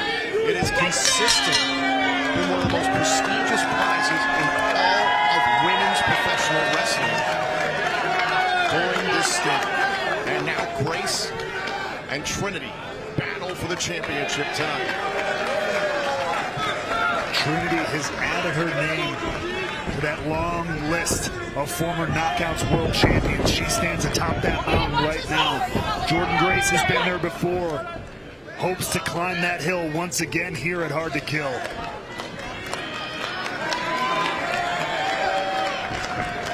If you're Trinity, how do you handle the juggernaut Jordynne Grace? There's really no one quite like Jordynne. Jordynne Grace, in addition, we talk all the time about her strength, about her power. That, of course, is her wheelhouse. That is her clutch ability. If I'm Trinity, I'm going as fast as possible. Jordynne Grace is fast, there's no doubt about it, but I'm using that agility, I'm using that athleticism, and every step I can, every corner I can, just like that, if I'm the world champion. And Jordynne Grace with a smile all over her face. Having fun, it appears, here against Trinity. Trinity going to that speed, that agility, as you mentioned, going for the strikes. Jordynne Grace, if she can continue to deliver that power game we saw moments ago, that's going to be trouble for Trinity. Yeah, and on the opposite side of the page, if I'm Jordynne Grace, I'm trying to grab a hold of Trinity anytime I can. Pick her up, slam her down. Pick her up again, slam her down again. Use that power, use that strength. Take away any ability to fly around that ring. And the one thing about Trinity in 2023, she was able to win by submission so many times. The first person to ever get Deonna Purrazzo to tap out here in TNA did that multiple times. No one else can say that. That's something Grace has to be careful of. Very, very true. Adaptable, if nothing else, is the Knockouts World Champion. She can prove that to another level here against the Juggernaut. Grace pursuing Trinity. Trinity using those long legs to her advantage. An open forearm shot to Grace in the corner. Oh, I was just going to say, that's another way Trinity can pull ahead. Striking ability. We've seen her nail some of those kicks like these. Oh, kick right to the face there by Trinity. If she can keep up punishment like that, she just might chop the Juggernaut down. Trinity, trying to go off the ropes there. She's done many times to set up offense. Oh, dumped hard on the tailbone. Grace into the cover, hook to the leg, and a kick out at 2. Still early on here in this matchup. Hell, you said it moments ago. Pick her up, throw her down. Pick her up, throw her down. 100%. Again, if I'm Jordynne Grace, I'm doing as much as humanly possible. Wear down Trinity to the bone, to the marrow, as soon as possible. You step into a wrestling match with Jordynne Grace, you're going to remember it for days, weeks, maybe whether you liked it or not, Tom, yes. It will be literally imprinted on parts of your body. Forearms, knees, fists. Handprints, the lot. And you can see it. You can see it in the eyes of Jordynne Grace. She's coming in here with a lot of confidence. She always shows up in some of the best shape of her life. That's a given. But it's the confidence, the knowing you can, the knowing you will. Up under the waiting arms of Jordynne Grace, trying to build a little bit of momentum. Slammed by Grace and a kick out by the champion. And Trinity now is just trying. Hold on, wait a minute, go for the Juggernaut driver here early on in this matchup, and Trinity rushes to the ropes. Grace is building a big early advantage. Wise move. Trinity at least had it scouted, knew it was coming, scrambled to those ropes. Oh, kick right to the face. Trying to keep Jordynne Grace at bay. Trinity going up to the top rope here. It's a facet of her game that Trinity can really excel at within this match. Jumping across body, and it pays dividends. Here's where Trinity can succeed. Spiking the Juggernaut down to the mat. There's a cover to hold on to the championship. The left shoulder up in time. Trinity's going to have to keep that kind of momentum. Keep her foot on the gas in that manner with Grace if she wants to pull ahead here.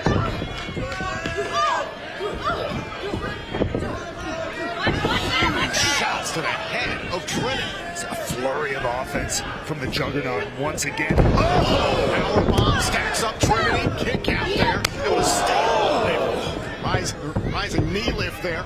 Oh my God! Trinity dropped straight on her face. Just turn inside out. Covered by Jordynne Grace to win the championship, and a kick out there by Trinity. Listen, we're only a few minutes into this matchup. How much more of how much more of this can Trinity handle? That is the million-dollar question. As the assault continues from the Call Your Shot Gauntlet winner.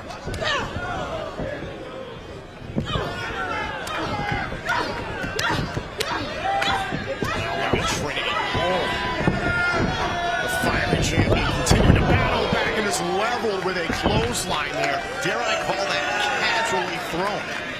I mean, it was one of those things, as you see Jordynne Grace in firm control. Here's where she turned Trinity inside out just moments ago. And you saw that flurry of strikes from Trinity met by the one leg.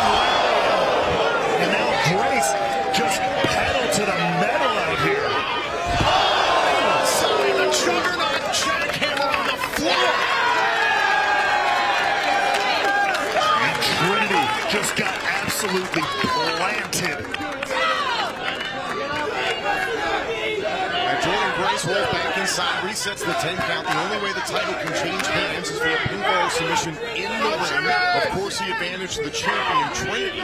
But man, this feels like it's been 80-20 Grace for the first few minutes. Yeah, hard to disagree with you there. Tom, Trinity finally catching catching a little bit of wind there, catching a little bit of advantage here.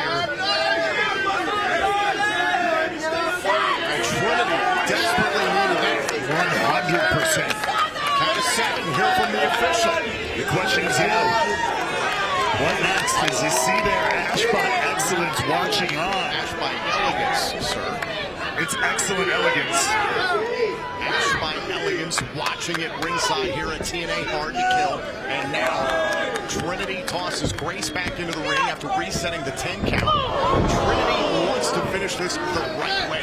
Trinity has never been the type of competitor to want to win on a count out or disqualification. She wants to prove something here that she's done this entire title reign. That's fantastic. And I hope she continues to feel that way if Jordynne Grace manages to find a way. Look at this. Back to her feet and continue to throw Trinity around. How much longer will the champ want to do it, quote, the right way?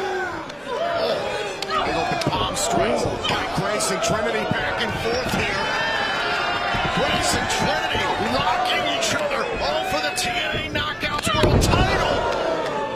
And was that kick enough? Yes, finally brings Grace down, bowing to her knee. Meanwhile, Trinity still feeling all of those blows, every bit of it. Face first into the middle turnbuckle. Great opportunity here. Split-legged moves. Trinity, here's the cover. Hook to the leg and a kick out. This is the type of window of opportunity Trinity has needed for a while now. And she needs to take advantage of it. You got to plan, you got to strategize, you got to figure out your next move, but you've got to do it fast.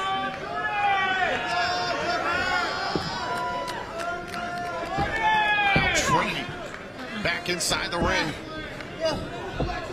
Think about that full Nelson bomb she's used to win matches. If anything, using the full Nelson bomb to set up for Starstruck. Grace, though, just too strong there. There's just the straight-up full Nelson with the full strength of the Juggernaut behind it. And here's the thing, the Juggernaut could win the Knockouts World title just like this. Can Trinity hang on? If she can squeeze and compress the spine, compress the neck of Trinity enough to get a tap out, we'll have a new Knockouts World Champion. Trinity trying to get to the ropes and somehow gets to the rope to break up the submission. And she needed that ever so desperately. Jordynne Grace, a kick for good measure, a little insult to injury. Well, listen, think about the stakes here. This is the first live event in the new TNA era to walk out of Hard to Kill as the Knockouts World Champion is tremendously important to both these women. There's so much pride on the line tonight in every single match. The championship matches especially. Straight headbutt there by Trinity. Grace goes down. Trinity's got another window of opportunity here. Grace has been relentless, however, in a back fist. Up over the shoulders. And a muscle buster by the Juggernaut. Doing the new champion. The resilience of Trinity shining through as you take a look here at the muscle buster. Shades of TNA legend Samoa Joe, but not enough to get it done here tonight.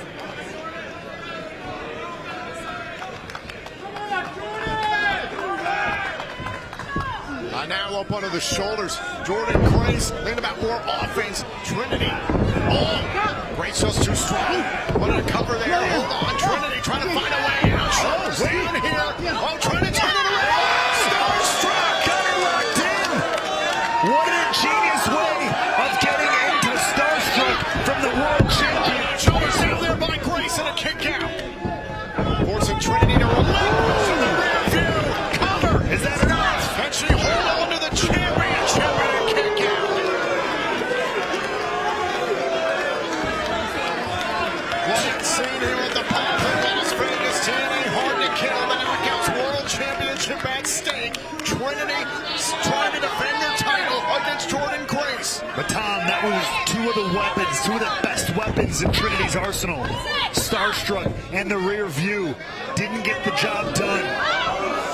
Trying to drive the head of Grace into the canvas. The Juggernaut able to counter there. Now fighting out here on dangerous territory.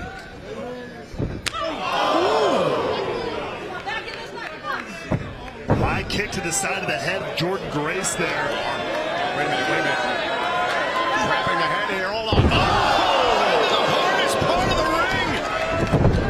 Grace might be out. This could be it. This could be the moment for Trinity. Trying to hold on to the crown and a kick out. We call it a kick out, but you almost saw the way Jordynne Grace's body was almost a bridge out.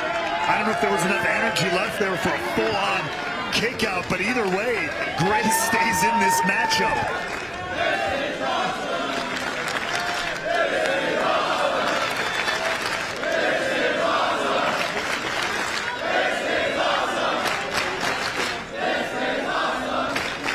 Tremendous respect shown for both Trinity and Jordynne Grace tonight.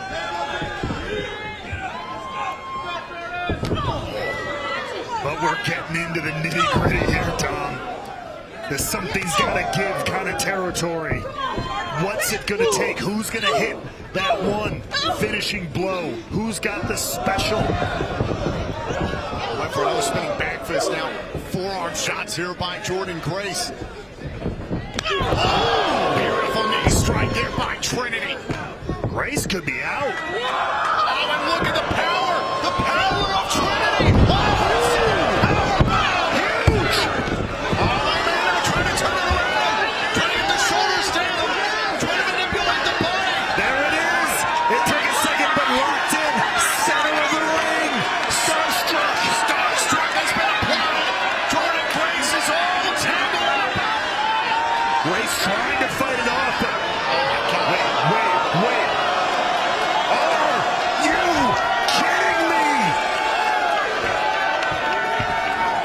Animalistic strength from Jordynne Grace. Trinity holding on to the ropes for dear life. Jordynne Grace repositioning herself on the ropes. Look at this! Big suplex to Trinity. Jordynne Grace won't die.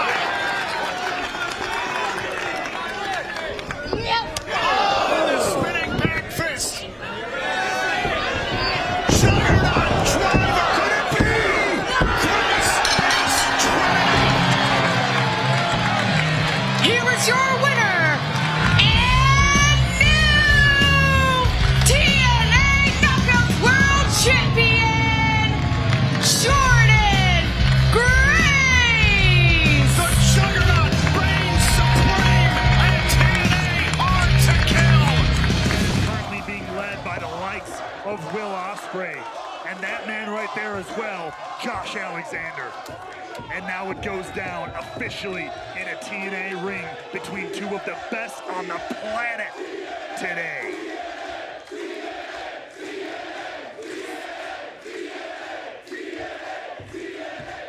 The feeling is palpable here at the Palms in Las Vegas. The first time that these two clashed months ago in Chicago, it was an instant classic. What is it going to take for Alexander to topple the Billy Goat? He's gonna have to be on his absolute A game. I mean, and Josh Alexander is. I don't have a clear-cut answer on that one. Both these guys are in tip-top form. They just have to maintain that through what I'm sure is gonna be a marathon of a battle here. Ospreay on the heels of his competition at the New Japan Battle in the Valley event, coming up short to Kazuchika Okada, the Rainmaker, who we're going to see in action next week here on TNA Impact alongside the Motor City Machine Guns against the System. I cannot wait for that match, but still in our present, Ospreay and Alexander. And it's Alexander trying to exert his will early, but that's why Ospreay is such a gifted athlete.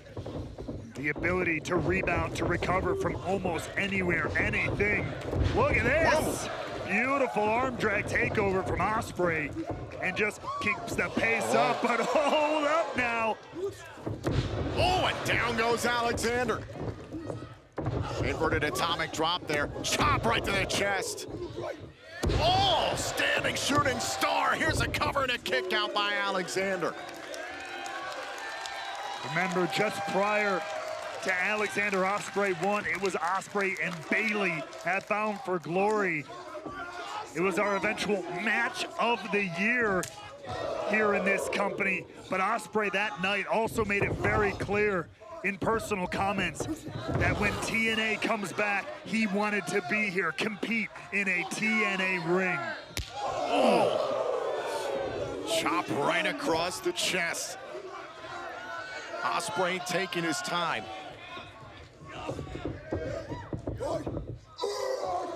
Oh! Gnarly backbreaker from Ospreay. Cover here and a kick out. But you know, Tom, something else Ospreay said during that week in Chicago. He said, Josh Alexander, you are very good. I've heard so much about you. And then after they wrestled, he said, you've proved it. But Josh Alexander is gonna have to do a little bit more if he wants to beat the world beater, if he wants to beat Will Ospreay. Can Josh Alexander answer that call here tonight? Ooh. Alexander taking advantage of the environment there. Oh, cross body he normally does to the back, he does to the chest. Alexander going for broke, trying to take control here against Will Ospreay.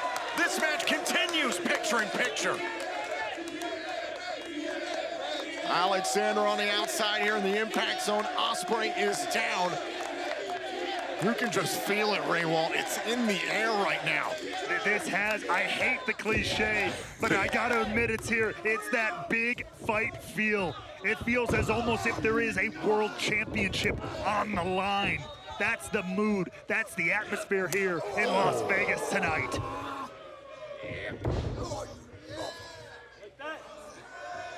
A sharp elbow strike. High on the shoulder, probably into the neck area. It looked like the way Ospreay was grabbing at it there, bothering him.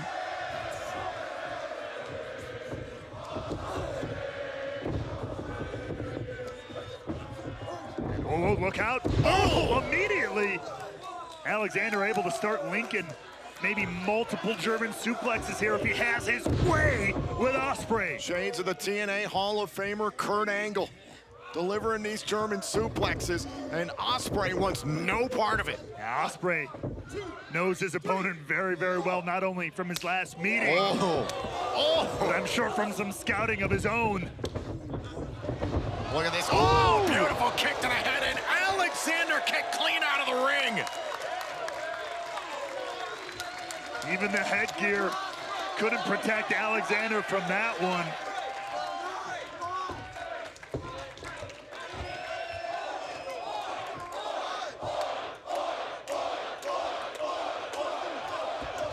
Crowd here geeing up for Ospreay. Ospreay out to the apron. Oh, wait for that PK right to the chest, but he's caught by the walking weapon, the ankle lock.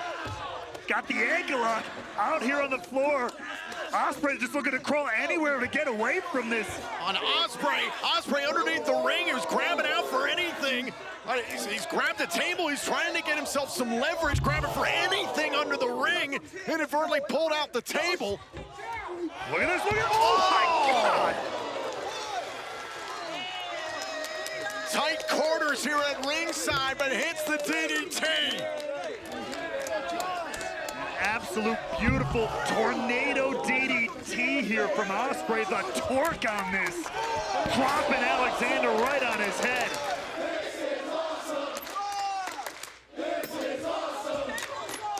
Now Ospreay is setting up the table. I mean, it came out. Listen, I understand he dragged out the table with no intention of using it, but now, I mean, this is kind of a... It's there. He could get disqualified. He was going to use it against Alexander. He's got to be careful. This is where the tension is. Again, so much professional pride here on the line between two of the very best today. Wait a minute, trying to hook the arms here. Was maybe thinking about the Storm at Driver 93 through the table. Bad intentions from Ospreay against Alexander tonight. Oh, and a big clothesline. And the walking weapon knew it too. He knew it was coming. Look out. Oh! A phenomenal forearm. Hook to the leg and a kick out. Ospreay a little slow pulling back that leg. Yeah, didn't have that full body press like he normally does. Alexander able to get the shoulder up.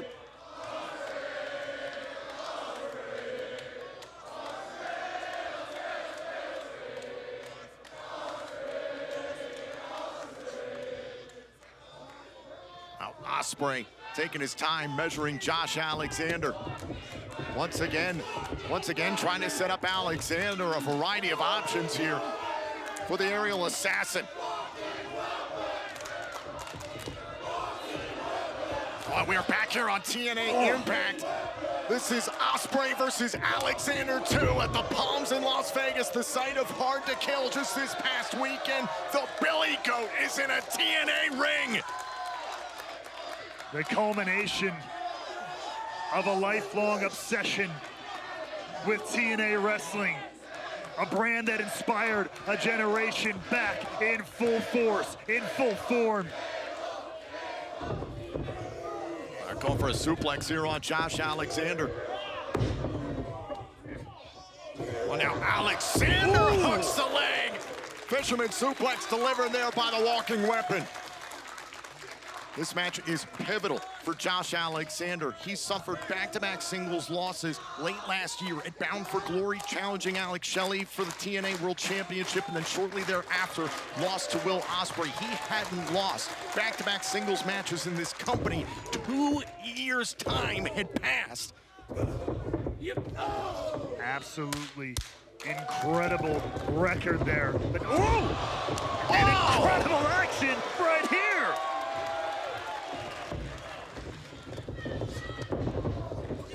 Insane agility from Ospreay, but there, look at the power of the walking weapon. German suplex trying to follow up. Oh, what a backbreaker! Is it enough? Hook to the leg. Ospreay able to kick out. Nasty powerbomb into a backbreaker, but still not enough to put Ospreay down.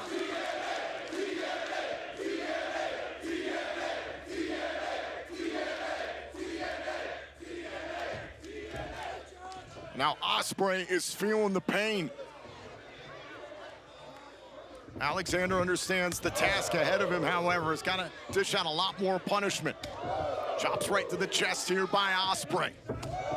On Alexander intercepts. Alexander intercepts. There's the technical acumen of Josh Alexander coming into play, and again, the power of the walking weapon. Another gorgeous backbreaker there by Alexander. 2 men roughly the same size, about 230 pounds. The effort it's requiring for them to toss each other around right now is significant, but it's Ospreay. That back is in a lot of pain.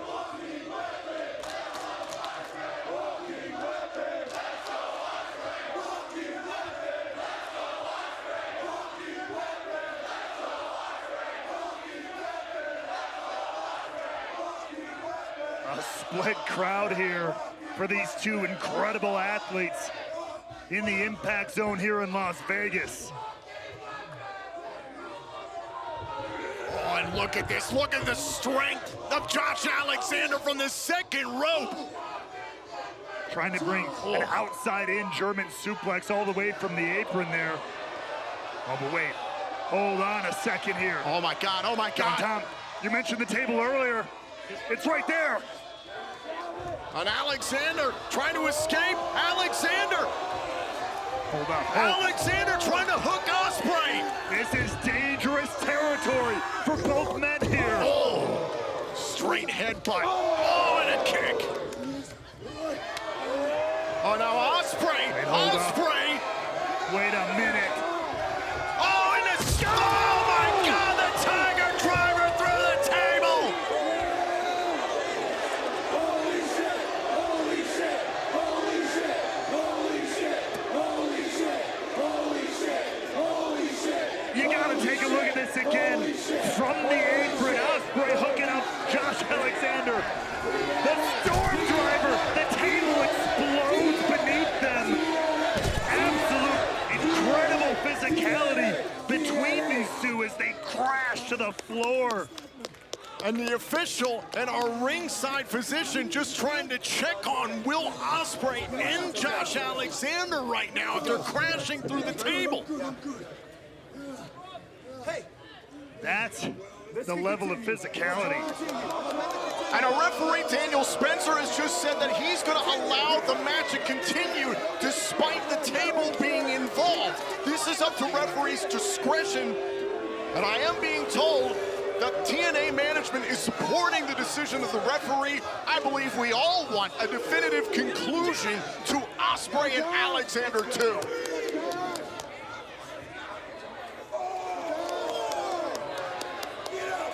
Count of 4, and Ospreay waving off and rolls back inside, and this could be the end of the matchup if Alexander can't get back inside the ring.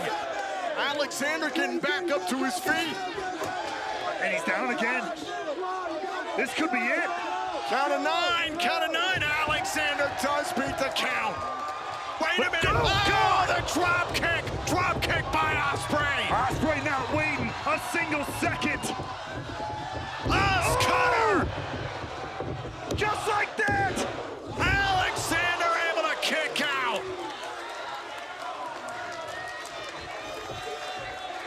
The resilience of the walking weapon.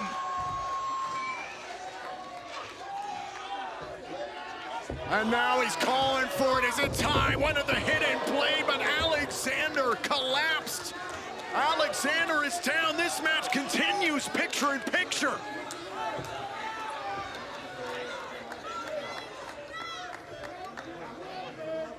Josh Alexander collapsed face first on the TNA insignia. Alexander has hung on here, but look, but just barely. He answered a 10 count moments ago, but the physicality of this matchup has caught, and Ospreay. It's nasty, it's cheeky, it's frankly what this rivalry has been.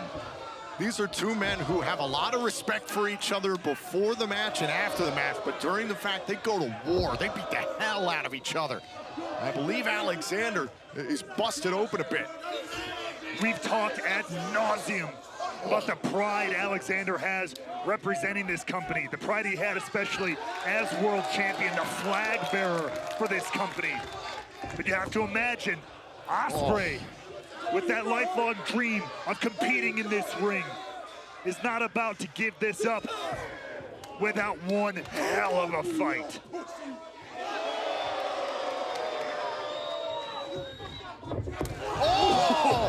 And Ospreay even free one to Alexander, and now a huge drop kick in response.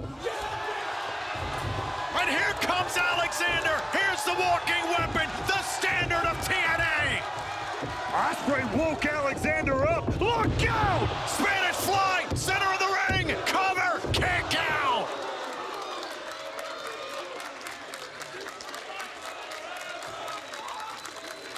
Out of nowhere.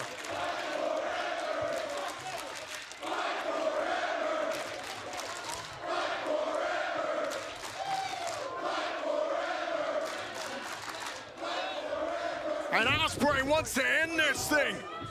Much to the chagrin of the crowd, chanting fight forever, but can they last forever? Trying to hook him up onto the shoulders. Was thinking about the Stormbreaker. Oh, stun dog millionaire. Alexander tried to counter. Ospreay saw to it again, though. Well, and another Oscar, and he's shot out of the air by Alexander.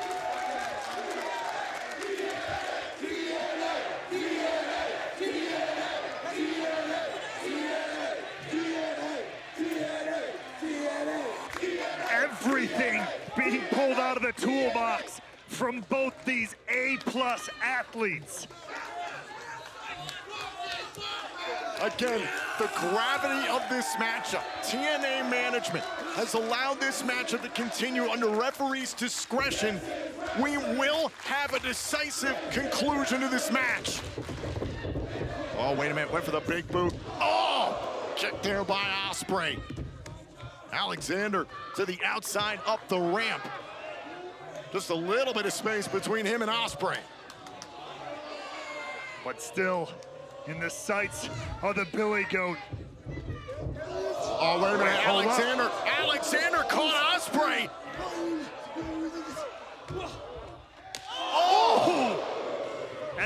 scorpion-like kick from Ospreay levels Alexander.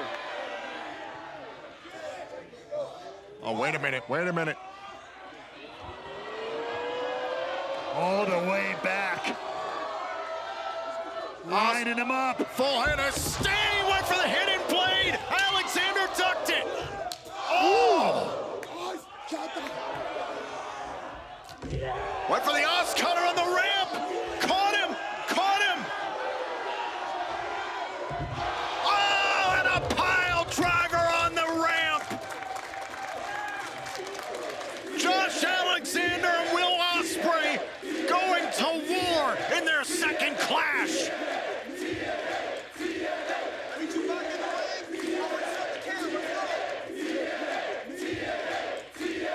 The brutality in this matchup has been non-stop. Two athletes at the top of their class, at the top of the game, at the top of this damn industry, showing out.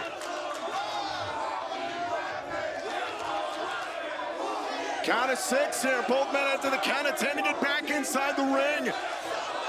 Count of 7. Count of 8. And now Alexander launched Ospreay into the ring.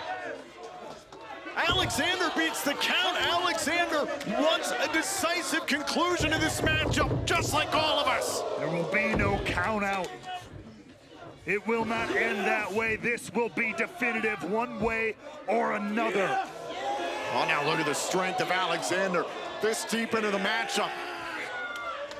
He's gonna make this count! Oh! Rolling senton off the top! That might be a broken rib. Can he do it?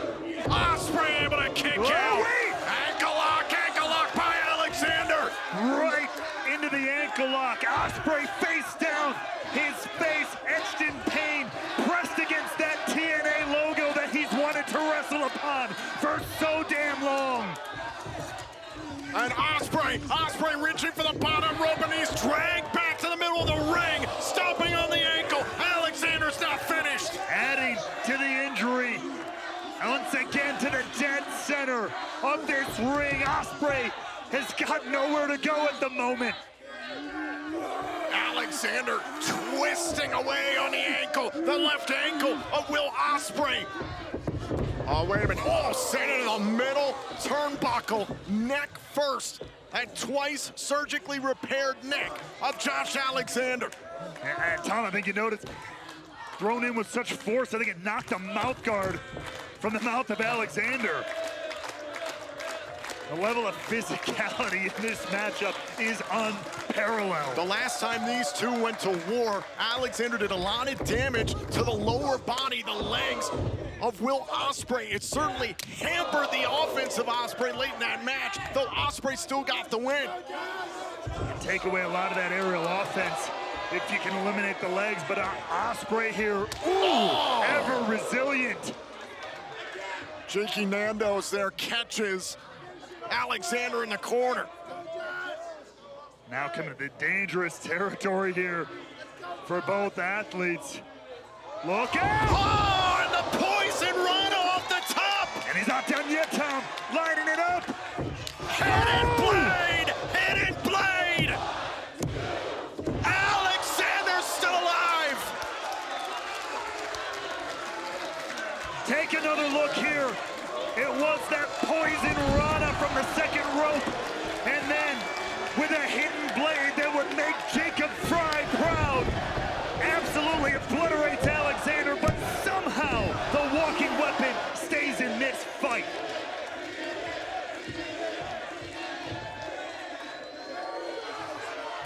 And now Ospreay wants to finish it, trying to end this night. Up onto the shoulders, was trying to set up for Stormbreaker. Oh, and another hidden blade.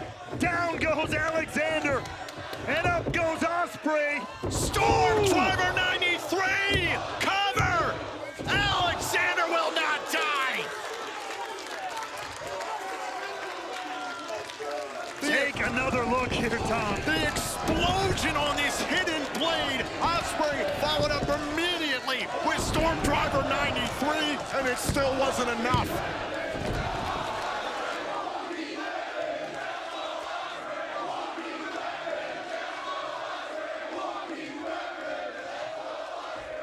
And now tossing away the elbow pad, going for bone-on-bone contact, trying to end Alexander's night.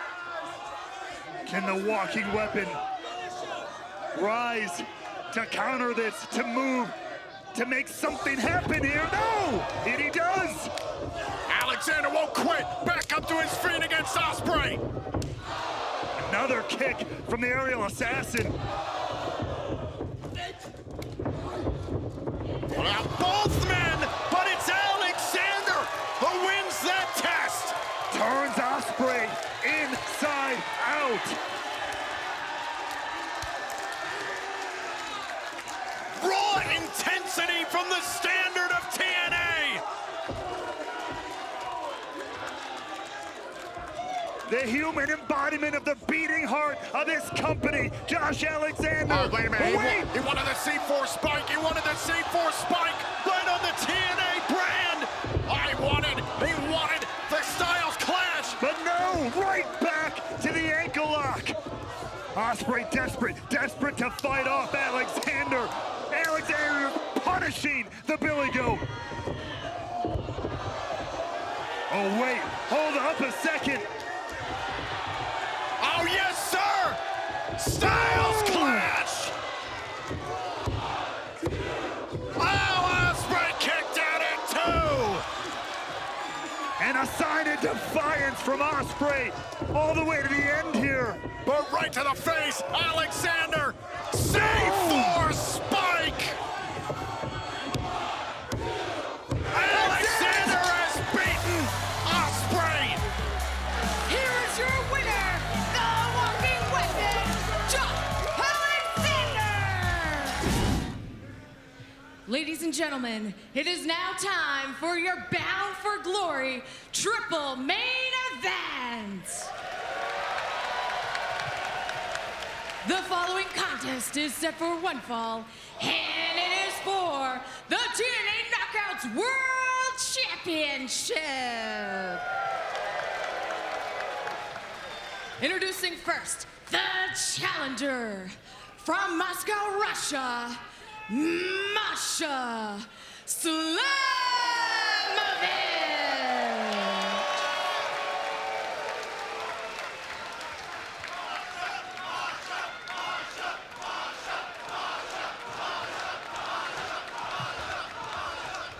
Her opponent from Austin, Texas. She is the reigning and defending TNA Knockouts World Champion, the Juggernaut, Jordynne.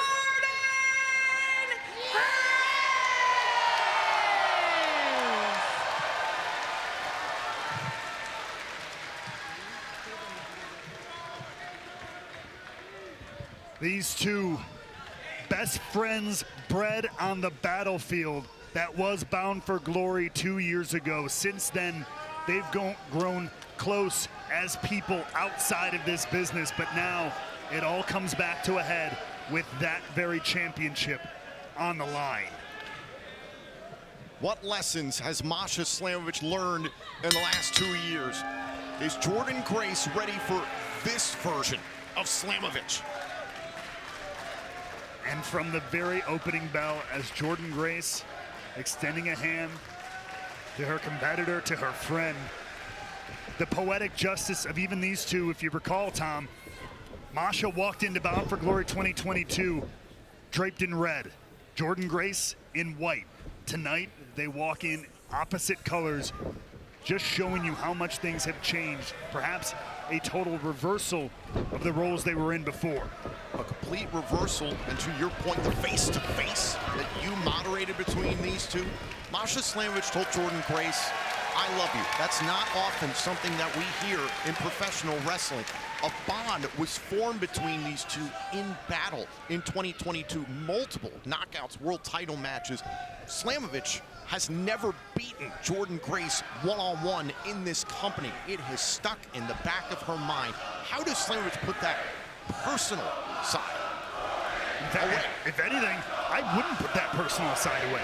I would use everything I know about Jordynne Grace as a competitor, as a person, as a friend, and I would use it to my advantage. When that bell rings, friendship's out the door. And you talked about it in 2022, Masha Slamovich was a ball of chaos. I would not say uncontrolled chaos, but she was a raging bull going into Bound for Glory that year. So it's trying to harness that and stay focused against the history maker. And again, I do believe Masha Slamovich has grown in that regard. I do believe there is a little bit more of a maturity, a little bit more of a honed nature to her intensity.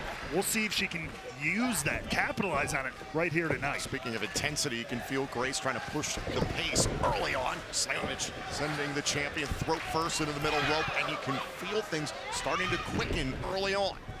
Slamovich. It's going to take a lot more than that to chop down Grace. Oh. Something else in that face-to-face, though, that I think a lot of people are glossing over. Jordynne Grace said she was encouraging Masha Slamovich to answer those open challenges. She was hoping to see her, but in that moment, she also admitted every time you didn't show up, I breathed a sigh of relief. And it's because of this kind of a Masha Slamovich. She knew that this is what Masha was capable of. She knew that that could possibly end her reign as Knockouts World Champion. Take another look at this. Slamovich throwing caution to the wind, dropping Grace on the outside of the ring. The only way the title can change hands is via pinfall or submission inside the ring. The advantage to Grace.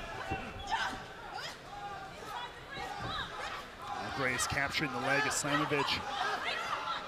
Dangerous place here in between the ring and the apron.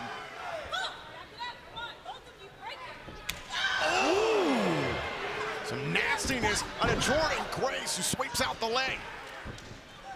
And that's the kind of threat I think Jordynne Grace sees Slamovich as. Oh!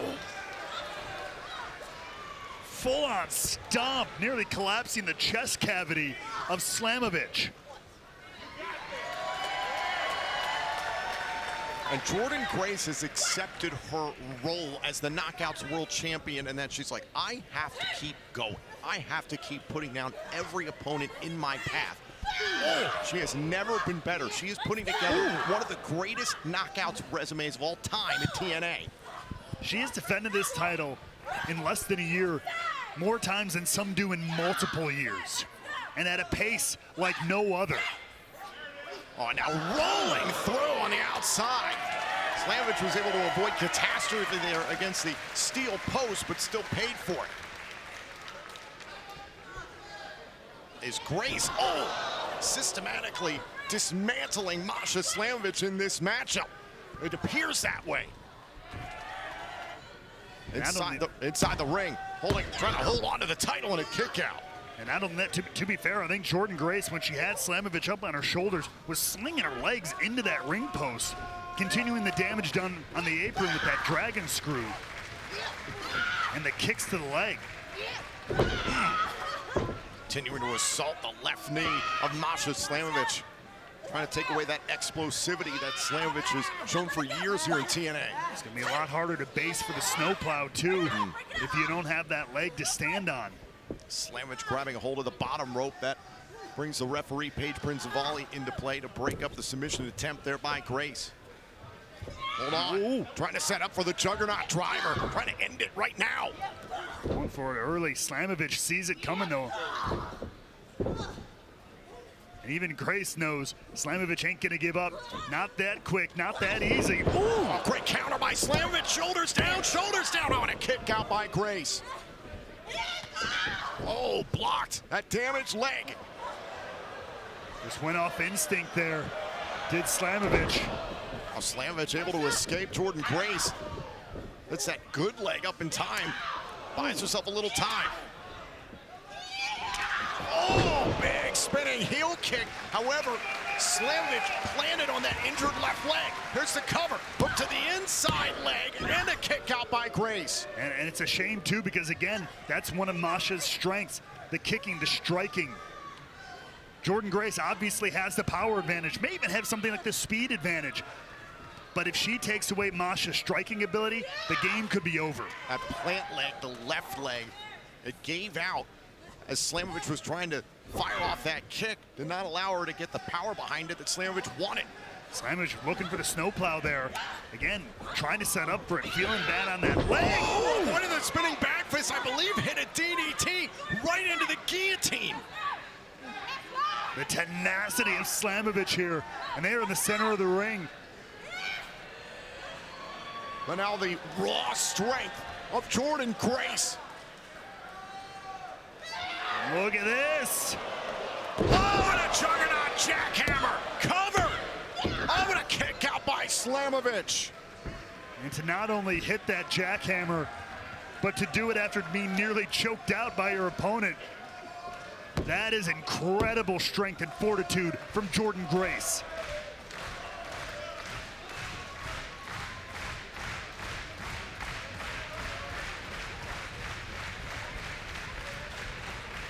And now, once again, Grace looking for the juggernaut driver.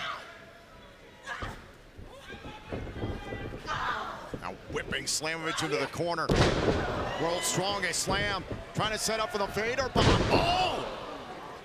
Good scouting by Slamovich there. Hold on.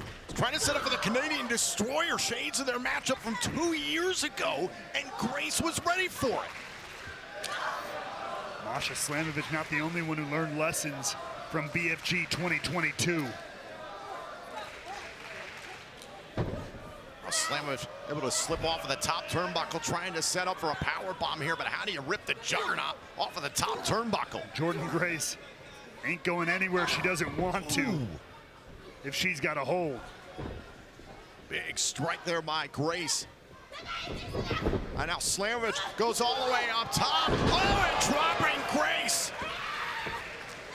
But still favoring that leg, doing what she can. Trying to hit it. Snowplow! Snowplow! Do we have a new champion? Cover! Oh, Grace got the right shoulder up in time. And could that have been it? Could that have been Masha's chance? Watch this one more time. The ferocity with which Slamovich hit this snowplow, but somehow Jordynne Grace is still in this. Ooh, oh, and you can see this was earlier on in the matchup. This is where the legs of Masha Slamovich were smashed into the steel post. It's been affecting Slamovich throughout the entire match. Jordynne Grace has been focused on that leg since every chance she gets. Will all that work be enough in the end to fell Slamovich? You hit the nail on the head earlier on in the matchup. You could see how bad the left knee is bothering Slamovich. Would Slamovich be able to base for the snowplow and deliver it in the way that she has in the past to great effect?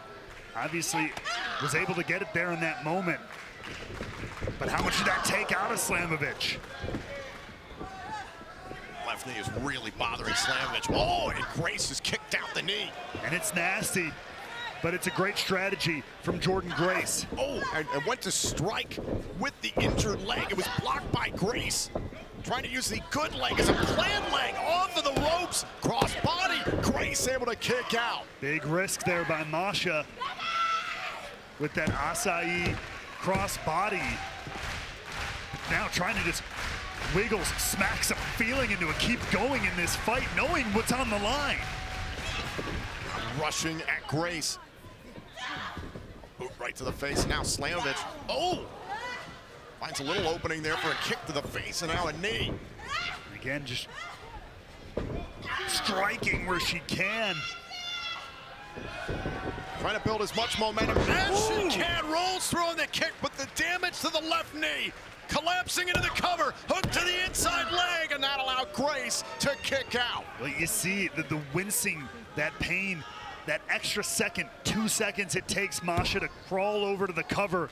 Sometimes that makes every bit of difference.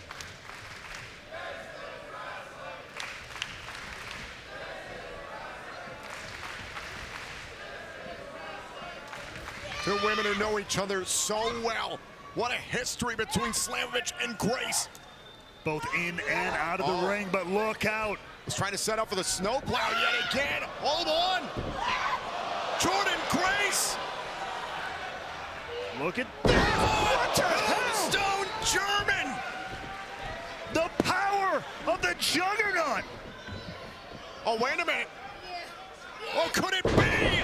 Kryptonite Crunch. Cover. Cover. Oh, Slamovich able to kick out.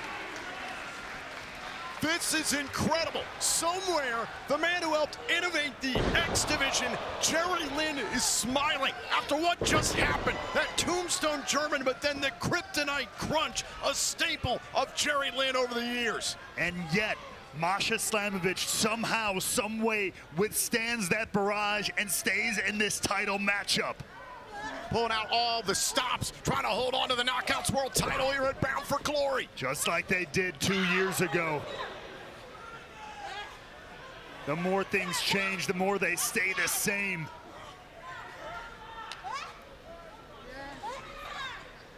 Now Slamovich trying to rip Grace out of the ring. Be a long way to the floor. Oh! Nasty exchange there amongst the ropes. Masha managing to trip up Jordynne, yeah, but then got flung to the floor and again onto that hurt leg. Jordynne Grace rebounded off of the middle rope there. Landed hard on her neck, it appeared. Nasty landing for both competitors.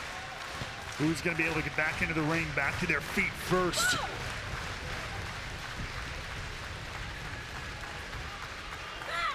Count of 5 from the official. Masha Slamovich breaks the plane of the ropes. The match continues. Remember, title cannot change hands via count out or disqualification, only via pinfall or submission in the ring. Now exchanging some nasty strikes here between the ropes. Oh, now Slamovich, a straight headbutt, makes her way to the top turnbuckle. Uppercut there by Grace, able to slow up Slamovich. Hold on a second. Let's think about shades of Samoa. Now the backslide attempt. Knee by Slamovich. Great counter there from Slamovich. Continues the barrage here. Another knee up onto the shoulders. Slamovich has control of Grace. Down goes the champ. Burning hammer from Slamovich. Is this enough? Can she win the title? Oh, and a bridge out by Grace. How was she able to maintain control? Slamovich, the burning hammer, plants Grace. But again, that extra second may have been all Grace needed to kick out and hold on to her title.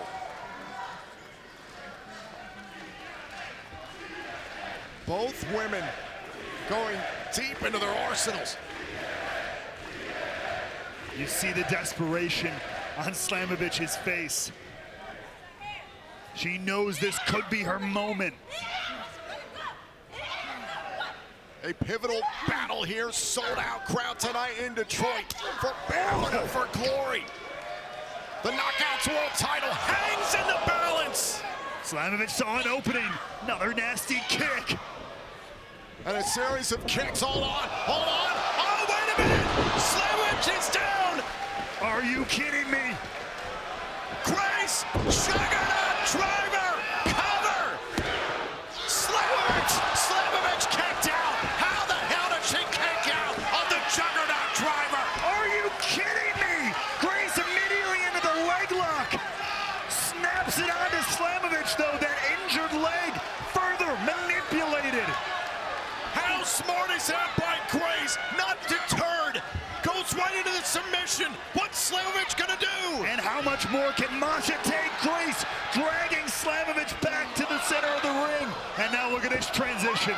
The stretch muffler from the champion. All the damage done to the left knee of Masha Slamovich. And the challenger gets to the bottom rope. The fortitude. Take a look at this action. What a counter by Grace here. Slamming Slamovich in the middle of the ring. The Grace driver. But somehow Slamovich kicks out. No one has kicked out of the juggernaut driver this year in TNA. But Jordynne Grace, to her credit, immediately transitioned into a submission. She was not frustrated by that. She kept moving forward. That's what a champion has to do. You got to keep your head in the game. Keep emotion out of it. It's a tough task, but Jordynne Grace does it like the best of them. Oh, Tom, this is shades of 2022. Is Jordynne Grace looking to set up the Grace driver from the top? This is how Jordynne Grace retained the championship at Bound for Glory 2 years ago. Slamovich felt it coming, and now straight headbutts by Slamovich. The emotion, the tenacity of Slamovich. Look at this. Slamovich trying to gain control. Superplex. Snowplow from the top. And now, pile driver. Is this it? Slamovich dethrones the Juggernaut. Here is your winner, and new TNA Knockouts World Champion, Masha Slamovich! 2 years removed from one of the best Knockouts World title matches we have ever seen. We get the sequel. Same people, same matchup. The tenacity of Slamovich. The snowplow from the top, the pile driver to Grace, and Masha Slamovich etches her name into the history books. A new era of the Knockouts is upon us. Masha Slamovich is the TNA Knockouts World Champion. Another look at gargantuan snowplow off the top turnbuckle. Slamovich didn't stop the pile driver to follow up. It took everything for Slamovich to topple the Juggernaut. Fighting through the injury, fighting through everything, and fighting to win.